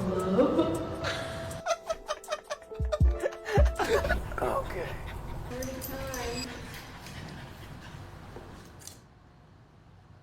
Oh my god, she's like getting up to leave. Oh my gosh, it's so awkward in there. All right, let's get out of here and move on. Holy shit. To the better stuff. What's up, foreskin? We on the move. What up? We're bringing Zombie survival quiz. Most people choose wrong. It's a quiz to find out if you'd survive a zombie apocalypse. Not movie logic. Y'all think you would survive? I think I'd at least I would last past the first stages. I'm not saying I would start a new civilization and like, you know, become governor of my own little town. But I don't think it would be like I'm not going out day one of the outbreak, you know? It depends what type of zombies we're working with. I don't know if she's going to address this, but that's kind of another big thing. I think when people talk about zombie apocalypses, it's generally assumed that you're referring to Walking Dead. Is that fair? Because World War Z, World War Z, those ones, and they run. they run faster than they would if they were alive. Like that. No, those I'm dead. Those I'm for sure dead. But I think I would live Walking Dead. Not gamer instincts, actual survival decision making pulled from disaster studies, urban collapse scenarios, and real world psychology. It's 28 questions long. Some of the questions are easy, most of them are not. For each of the questions, you get 4 options to pick from, and I'll tell you the right answer and explain why the others most likely will get you killed. As we go through the quiz, you should keep track of your score. You get 1 point per correct answer. And at the end, I'll tell you. Oh God, is it like, hey, if you have 10 points, you live? How many points do you need to survive? It's probably unreal, like 20. You need to get like more than 2/3 of the questions correct. Whether or not you'll last. So before we begin, I'm going to give you some context as to this world and also the scenario so that you can make informed choices. So this quiz, right, this scenario, it uses classic slow-moving zombies. So like classic infection type zombies. There we go. Easy, easy, easy. What? I think that's not easy. The biggest problem's other people in an apocalypse. That, in my mind. World War Z, it's the zombies. But Walking Dead zombies, it's like other people that are malicious and want to kill you. I don't think the zombies are the biggest issue. They're just kind of like a hurdle in the midst of other shit. Moderate hearing and smell. They have poor eyesight, especially. Moderate hearing and smell. Poor eyesight, especially in low light. They will notice you if you're loud, fast, or bleeding. What are they, fucking sharks? They'll smell my blood. They'll notice you if you're loud, fast, or bleeding. So they'll be like clickers, but slow. Like, ah! Ah! They turn. More merch is here. You better not skip this, you fucking bitch. More merch. Carpe diem. Look at this sick-ass design. You better fucking look at it, dick. Seize the day. Carpe diem. Pluck the day. Same fucking thing. Follows the philosophy drops that we've always been doing. We were doing Memento Mori. We were doing Think for Yourself. Look at this sick-ass back. Peep it. Also got shorts. This time, they're shorter than the other ones. Different material. We're not going that thick cotton anymore. It's more breathable. We also got hoodies in other designs. Look at this fucking sick-ass one. No AI! Told the designer, no AI! They hand drew this shit. Or, well, not with, like, pencil on a computer. Anyways. Where's the fucking long sleeve? Another design. Here's the front. Here's the back. Check it out. There's more stuff as well. I'm just showing you small things. JoeBartoloziStore.com. I don't know why I'm out of breath. Editor. I'm sick. Joe Bartolozzi Store. I said my last name wrong. JoeBartoloziStore.com. Check it the fuck out. See ya. Notice if you're loud, if you're fast, or if you're bleeding. In terms of how to defeat them, the zombies don't feel pain. They don't bleed out. The only tried and tested way to destroy them is by destroying the brain. And they don't stop unless you hit a central nervous system, so when you're picking weapons, that's what you're aiming for. In terms of how the virus spreads, or how people turn, the virus spreads fast. People say it's from bites, maybe blood. It's not airborne as far as we know, but if someone gets it, they turn fast. To give you some context of So it's not like mushroom spores, but if they bite you, you turn. Live in an urban area with 2 other people, so it's like You live in an above ground floor apartment with 2 other people in a densely populated urban area. So like I live in a big city like New York or Boston. I live in like New York, Boston, Chicago, Miami. Medium-sized city, pretty densely populated area with like the worst start. Bottom tier starting area for an apocalypse. That's making me a little less confident. Best place to start out is just like Iowa. You're in Canada, but not in a main city. Oh, so I'm fine. I only have ever met 10 people in my life. So I think I'll be okay. infrastructure of what you get in an urban area, so public transport, accessible supermarkets, roads, etc. I hope you took some notes or you remembered those facts. Iceland would be the best area to start if the virus didn't start in Iceland, because then you could just close off the country.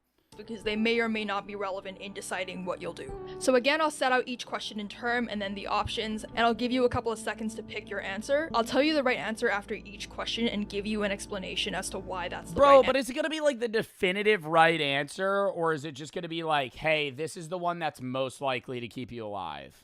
Feel free, obviously, to pause the video to take more time if you need it, and most importantly, keep track of how many answers you get right or wrong for your final score at the end. And without further ado, let's begin. So you've just confirmed it, it's a zombie outbreak. You live in the second floor apartment in a medium-sized city, and it's the first 10 minutes. What's a medium-sized city? Not New York, not Philly. Like, a medium-sized city, I would say like Austin, Texas. Is that? Yeah, like St. Louis, Missouri. Somewhere where you're not, there's not millions of people. Immediately by car and head towards the countryside. Hell no. Option B, grab a backpack and head on foot to the nearest supermarket. Option C, wait a bit, gather information, and then leave before nightfall. Or option D, stay put and begin fortifying your home. I think A's bad because there's gonna be traffic immediately. Like, everybody's going to try and leave. That's the biggest play. If you're one of the first people, like 10 minutes, it's already cooked. I don't think you're getting out of the city. Grab a backpack, head on foot to the nearest supermarket. There's going to be panic on the ground level, so I feel like that's also bad. Stay put and begin fortifying your home. I think living in the city during an apocalypse is the worst play. Dude, I know A is bad because it's like you shouldn't want to leave by car, but I feel like A or C. Wait a while, gather info, and leave before nightfall. We don't know anything, so I feel like it would make sense to kind of wait. Not B. Well, grabbing a backpack, heading on foot to the nearest supermarket. There's going to be mass foot traffic on the city that you're in of people running around because they're scared and also infected on the streets. That's like immediately where people are going to be that are zombies. So, and people are already going to be looting supermarkets. I feel like that's not a problem right now. I'm thinking C, bro. C or A? I'm going to go C first answer, though. So the correct answer is option D, stay...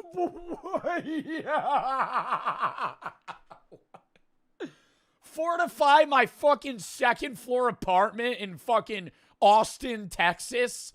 I'm gonna why the fuck would I fortify my apartment? Like, somebody's gonna try... Bro, nobody's gonna try and break... The zombies don't have strength. Put and begin fortifying your home. So the reason that this is the right answer is because leaving in the first wave is often one of the riskiest... I think... Okay, I agree with that. That's why A's trash. ...things that you can do. During the first wave of an outbreak, infrastructure breaks down basically instantly. The roads are full of accidents and abandoned cars, emergency services are overwhelmed or completely gone, and if you're in a vehicle, you're likely gonna get stuck. And if you're on foot, you're probably gonna be exposed. You know what I'm gonna do, bitch? I'm gonna take a Lime scooter out of that fuck-ass town. That's what I'm gonna do. I'm gonna go download an app, and I'm gonna go fucking take a city bike, and I'm gonna fucking electric scooter my way out of the fucking town. There we go. Then I don't even need to get in a goddamn car. Another reason to stay put is because you have more... The services are down? Yeah, I'm taking a Lime scooter. ...control at home. You know your layout, your entry points, and what you have at... No Wi-Fi? What, did the fucking satellites just fall out of the sky? There's gonna be Wi-Fi for a little bit. You're able to block doors, ration supplies, and also reduce noise. All in all... Bro, ration supplies? What, the fucking 6 packs of ramen I got? Damn, dude. Ration supplies. Like I'm a fucking couponer and I just have fucking layers of canned corn. I'm just waiting to starve to death, bro. I'm going to last 5 days. How to starve. No, I mean, my plan wasn't... I feel like C's good. Because it wasn't fortify, but it was like, all right, I'm going to survey a little bit. Maybe I'll put a chair in front of the door. and then I'm gonna fucking leave in like 8 hours. All in all, staying put has fewer variables and more you can control, and there's also just less visibility to the outside world and its threats. Public spaces during this time are basically chaos zones because supermarkets and gas stations are early hotspots for violence, looting, infection spread. The majority Yeah, bro, but what if you're one of the first people there? of people that die early in disaster events do so because they go out thinking that they can grab more supplies. Another reason to stay is because waiting often gives Grab all the fucking Marlboro Reds! Grab all the cigarettes! you more information. In the next 12 to 48 hours, you'll learn what's happening, where to go or avoid, and whether there's an organized response. And so people who leave immediately often walk into blind danger. The only exceptions where leaving might be the right choice is if your building is actually compromised, like if there's an infected person inside and there's no way to secure it, or if you have a clear escape plan with pre-packaged supplies and like a safe destination, or if you live What is that called? Like a go bag? There's like apocalypse people that have those. Like an already ready backpack to dip. somewhere that's completely indefensible. So for example, there's a glass storefront, or you're on the ground floor, or if there's wide entry points. But a bug out bag, that's what it is. other than that, the safest thing to do is to stay and fortify and wait.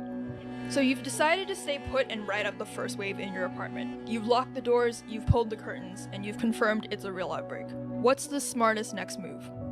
Option A, start moving heavy furniture to block entry points. Option B, fill bathtubs, sinks, and pots with clean water. I love that. I love that. I don't know the other two answers, but right now I'm going B. Option C, inventory your kitchen. I make a feel ration. like, bro, I feel like that's what you do during like a hurricane. Y'all ever do that? You or your family ever do that? Whenever you know the power, like your power's gonna get cut, the water, like it's not gonna work. Yeah, you always just fill the bathtub, sinks, pots. Plan. Or option D, turn on Inventory your kitchen, make a ration plan. Turn on the news and call loved ones for updates. the news and call your loved ones for updates. I'm not. D. Hell no. Yo, honestly though, nah, maybe turning on the news might be good. See, I feel like I'm taking the fucking bar exam right now. Like, all of these feel right. Outside of A. A is like, bro, like, what the fuck? What are the zombies?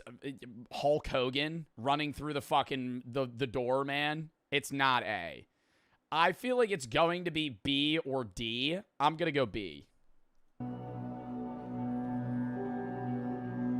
The correct answer is option B, fill Yes! Yes! Yes! Yes! 1 point on the board. all possible containers with clean water.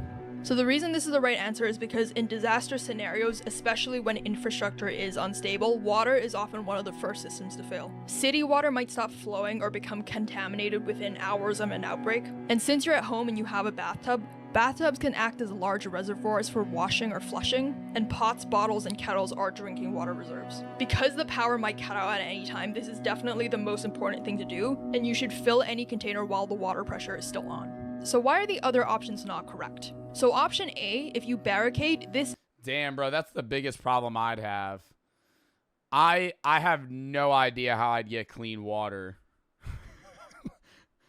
What the fuck? I know you boil that shit, but it's like, I feel like in a survival scenario, I'm definitely dying of dehydration. Is important, but time-sensitive utilities come first. For option C, ration planning, again, this is smart, but no food is a problem in 3 days, while no water is a problem in the first day. And option D, facts, turning on the news and calling your loved ones. That sounds useful, but communication noise risks attention, and you can also gather that information after securing the basics. Okay, so it's 15 minutes in, containers are full, the pressure is dropping, the power is still on, but it could cut out at any moment. What's the smartest next move? Option A, power's still on, can cut at any moment, containers are full. Inventory food in order of perishability and set ration sizes. Option B, stand on the balcony to gauge how many people are on the street. Option C, drag a bookcase against your front door for extra bracing.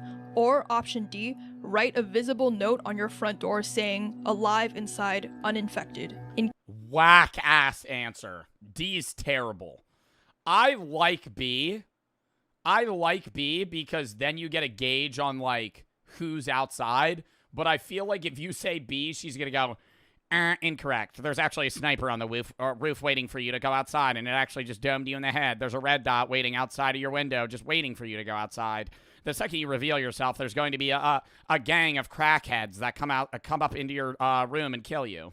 Woof, woof, woof, woof, woof, roof, roof, roof. You have windows? Yeah, but maybe the windows are where the fucking balcony is, and I don't know how many people are outside. Inventory food in order of perishability and set ration sizes. Bro, what am I loser camping this out in the apartment? Nah, this is actually pissing me off, bro. What a bum-ass way to survive. Nah. Like, the zombie apocalypse starts, I'm not gonna, like, try and fucking make my way to a boat. I'm gonna fucking just bum in the apartment for fucking 8 weeks. That's cringe. I'm gonna go A. I want to do B. Power could cut at any moment. Oh, while the lights are on, you need to be able to read expiration dates. A. So the correct answer here is option A, inventory Yep. and ration food.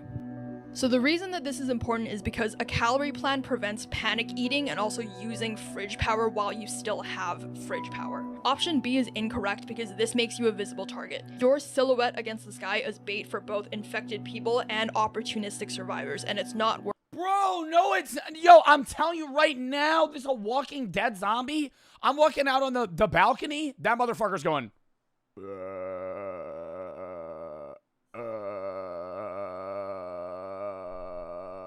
is not wrong, but it's slightly premature. You're still gonna want flexibility to move between the rooms and also possibly scavenge from your neighbors or adjust sound or light control. And option D, the front door note, this might emotionally feel smart, but ultimately it's a liability. This is because it— Option E, meet a guy named Carl and start practicing your Walking Dead voice when he dies. Carl! Draws attention to your apartment, and it also gives away the fact that someone is alive inside and likely with resources. It also just increases your risk of being targeted by desperate people, and there's no guarantee who reads when he dies. I don't know. This note. So you're I just know he says Carl all the time. Hour into the outbreak, the supplies are counted, you share the space with your 2 flatmates. What's the next priority? Kill your roommates. Option A, establish a silent alert or knock code for movement inside the flat. Option B, cook a large hot meal before the gas or electricity dies. Option C, assign one person to sit by the peephole and watch the hallway. Or option D, start binge charging every device you own. Establish a silent alert / knock code for movement inside of the flat. Do I live in a fucking 10,000 square foot apartment? Dude, what the fuck? I need to... Dude, I'm imagining that I live in like a 2-bedroom apartment where I can see everything at all times. Cook a large hot meal before the gas or electricity dies. No. Assign one person to sit by the people and watch the hallway. No. I feel like D is good to charge your device, but I feel like she's going to say the fucking knock code. So this is the best time where you're going to want to learn Morse code. I'm going to go...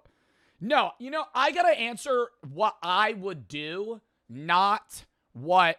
This is what I got to do. I got to answer what I would do, not what I think's right. D. I think it's A, though. So the correct option is option A, to have a silent alert system. So the reason this is... All right, guys, it's hour 6 of the apocalypse. I know all of our phones are on 10%, but let's not waste the time to go plug it in on the wall. Even though while I've been saying this, I could fucking plug in my phone. No. Instead, all right, okay, that means help. That means goat. That means Patrick Mahomes. That means corn. The right answer is because having discipline in how you communicate can stop accidental shouting, accidental noise, and door opens later. Hot food and device charging matters, but all of these other things can wait until rules against loud mistakes, which are potentially fatal mistakes, are put in place. Okay, so you're now 2 hours into the outbreak. Communications are set and— 2 hours? This is 2 hours? I thought I was like a day in now. It's still quiet outside. What do you do next? 2 hours in and I go stand on my balcony and that's bad? The apocalypse just started. Let's go loot their apartment. This person that probably lives on minimum wage in a fucking Austin, Texas apartment, let's go fucking steal their shit. Option A, pick one windowless interior room as Communications are set. It's still quiet outside. What's the next sensible action? the fallback or the sleep space. Option B, clear the hallway outside your unit of any loose objects. Option C, start boiling tap water to sterilize it while power remains. Or option D, I thought tap water was already sterilized.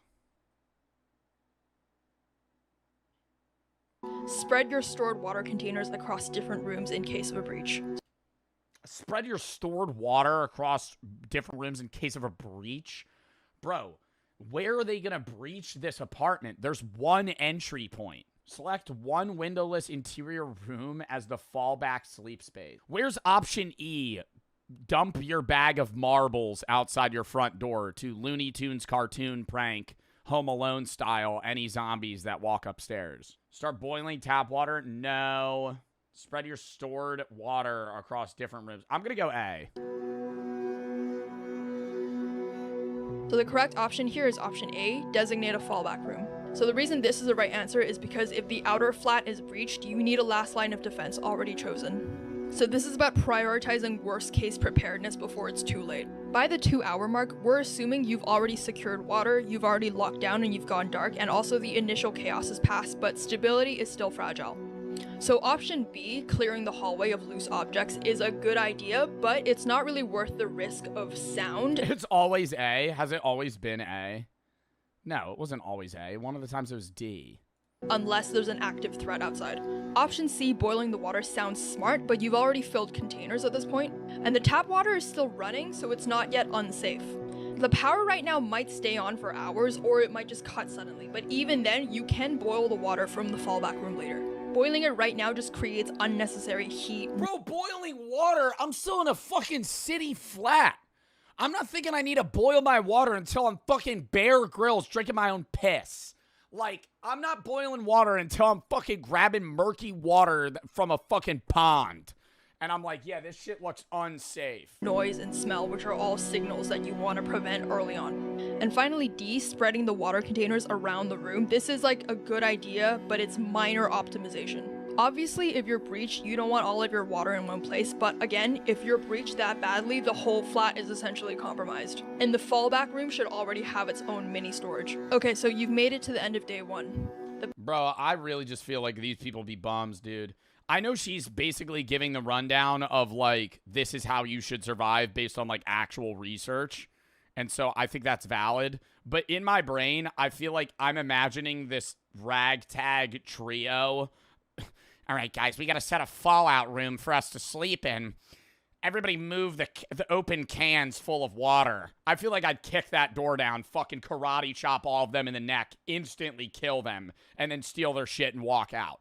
Like, I really don't think this group's lasted more than a week. Based off the vibes that this is giving off, like the answers, if somebody's like, all right, got my bug out bag ready by the door in case. Barricades, water, food, signals, safe room, and hygiene are all handled. What should you do to finish the day? Option 1, stay awake all night in rotating 2-hour guard shifts. Option B, start a small cooking fire on the balcony to reduce indoor smells. Option C, signal— What? Start a small cooking fire on the balcony to reduce indoor smells. So if I'm just saying, if it ends, no, I'm not even gonna say it. If it's B, I'll crash out. Signal from a window in Morse code that survivors are still inside. It's not C. That's like the worst. No, C's the worst option. From a window. Well, you're just it's pitch black outside. You're like shining a flashlight. Fucking, like they're gonna even know it's Morse code. In Morse code that survivors are inside. Or option D, mentally map a 10 to 14 day isolation timeline and nightly routine. Bro, 14 days? I feel like I would leave the city so much faster than that. Stay awake all night in a rotating 2-hour guard shift. So you would sleep 4 hours at a time. I'm gonna go A. So the correct answer here is option D, build the timeline. Mentally map a 10 to 14 day isolation timeline and nightly routine. Bro, 10 to 14 days? Mentally map that? Yo, I feel like I would write that down with like a pen and paper of like, this is where we should go by this day. This is the right answer is because this sets psychological expectations and also ration discipline. Setting fires, making signals, or having exhausting all-night watches just create risk without adding any immediate survival value. So it's now been 48 hours since the beginning of the outbreak. You've not heard any sirens, no screams, no gunfire, just silence. You crack a window and you listen, and movement sounds faint and far away. What do you do now? Option A. Do out a very big belch to see if anything makes a weird noise. Go outside and scream. Slide open the window a few more inches for ventilation because the air inside is stale. Option B. Scan the street from behind the curtain for movement or patterns. Already A. Already A. Option C. Step briefly onto your balcony and confirm how many bodies you can see below. Or option D. Knock on the ceiling to check if... Stepping onto the balcony is really a bad play. There's a sniper. There's a sniper that's been waiting on the roof this entire time. Knock on the ceiling to check if the neighbor's still alive. I do love that play. Are still alive.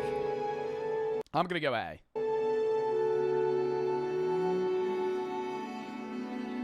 So the correct answer here is option B, scan the street. Oh, scan the street. Oh, but so scan the street, but not on the balcony, because if you step on the balcony, that's where the nine Black Ops fucking 6 snipers just come out and trick shot you right off the fucking roof. Scan the street from behind the curtain. Yeah, for movement or patterns. Okay. Just to get like a gauge of who's outside. So the reason that this is correct is because in the 48-hour period, this phase is about information without exposure. If you're looking quietly... Bro, but this is like... I know the first day is going to be the most hectic. But I feel like once you're in the city for a long period of time, that's where like groups are actually going to start getting together that like want to attack people. And that's where like hordes of zombies are going to start, you know? I feel like getting out of the city earlier is better. I know it's going to be harder, but like imagine like day 5 of the apocalypse, you're trying to leave Boston. Like you're walking out to like everything's blocked on the streets. Everything's out on the streets, right? Everything's blocked. There's zombies everywhere. There's people waiting to see or hear you so they can attack you. Like, you're kind of hard locking yourself into that city for a long time. Through a covered window, this can give you insight into movement without sound or silhouette. Opening a window or stepping outside creates unnecessary noise and profile. And knocking is an even worse idea because you don't know who's alive or what they'd do if they heard you. You suspect that the apartment across the hall is abandoned. The door is cracked. What do you do? Option A, enter quietly and search it for supplies. Option B, close and secure the door from the outside to prevent risk later. Option C, leave it untouched. Or option D, knock once, wait, and then cautiously enter with your knife drawn. Bro, with my what? Like a fucking butter knife? Like my kitchen knife? I don't have a better weapon? Bro, I have a fucking spear and a sword. Or a gun, bro. Like, literally, you don't have any of these. I just have a fucking kitchen knife. C, leave it untouched. I feel like leaving it untouched is stupid. Probably close the door. I'm gonna go B. So the correct answer here is option A, enter quietly and search. So the reason this is the right answer is because at this point, controlled scavenging is strategic. If a room is clearly empty, it's better that you take its resources before someone clearly more desperate does. Avoiding all unknowns also isn't sustainable long term. Don't knock, don't announce, don't waste the opportunity. At night, you hear footsteps and whispering outside your apartment door. It's clearly human. What do you do? Option A. Press a fucking sawed-off shotgun right against the fucking wooden door. Go, hey! Are you guys, how many survivors are there? They walk up to the door. Are you guys in there? Boom! Right through the fucking door. Hole straight through their fucking chest. kick that fucking door open, bang, elbow to the fucking jaw, deck him, steal all their shit, throw them into the fucking streets, use them as a symbol monkey like zombies, and then I get the fuck out of the city. Stay completely silent. Don't move. Don't make noise. Option B, whisper to your group to grab weapons in case they come in. Option C, make a deliberate sound to show that you're at home and you're not worth breaking in. Or option D, wait for them to move on and then open the door quietly to check. Stay completely silent. Don't move. Don't make a noise. Whisper to your group to grab weapons in case they come in. Make a deliberate sound to show you're home and not worth breaking in. Wait for them to move on, then open the door quietly to check. Not D. I'm gonna go B. So the correct answer here is option A, stay silent. So the reason that this is the right answer is because this isn't the time to act. Silence is your defense. If they're looters, they'll avoid resistance, and if they're panicking, noise can make them choose your door. If they're infected, sound draws them. You only move if they try to enter, and even then, you don't speak. Your flatmate whispers too loudly during a routine water check. Yeah, I think silence is good. Maybe the sawed-off shotgun to the wooden door probably isn't a great play on second thought. But either way, I still feel like some sort of attack might be good. And you hear a muffled groan from someone. Release nerve gas through the air ventilator. I throw a canister of nerve gas through the vents. What do you do? Option A, take a position at the door with a weapon in case. A few minutes later, I hear a groan. Your flatmate whispers too loudly during a routine water check. How many waters do we... Oh, sorry. How many waters do we have? One comes through. Option B. How much water's left in the bathtub? B. Quietly relocate everyone to your fallback room and lock the door. Option C. Tell them to stay put and go investigate alone while it's quiet. When the fuck can I leave the city? Or option D. Whisper sharply at them, telling them to shut up and listen.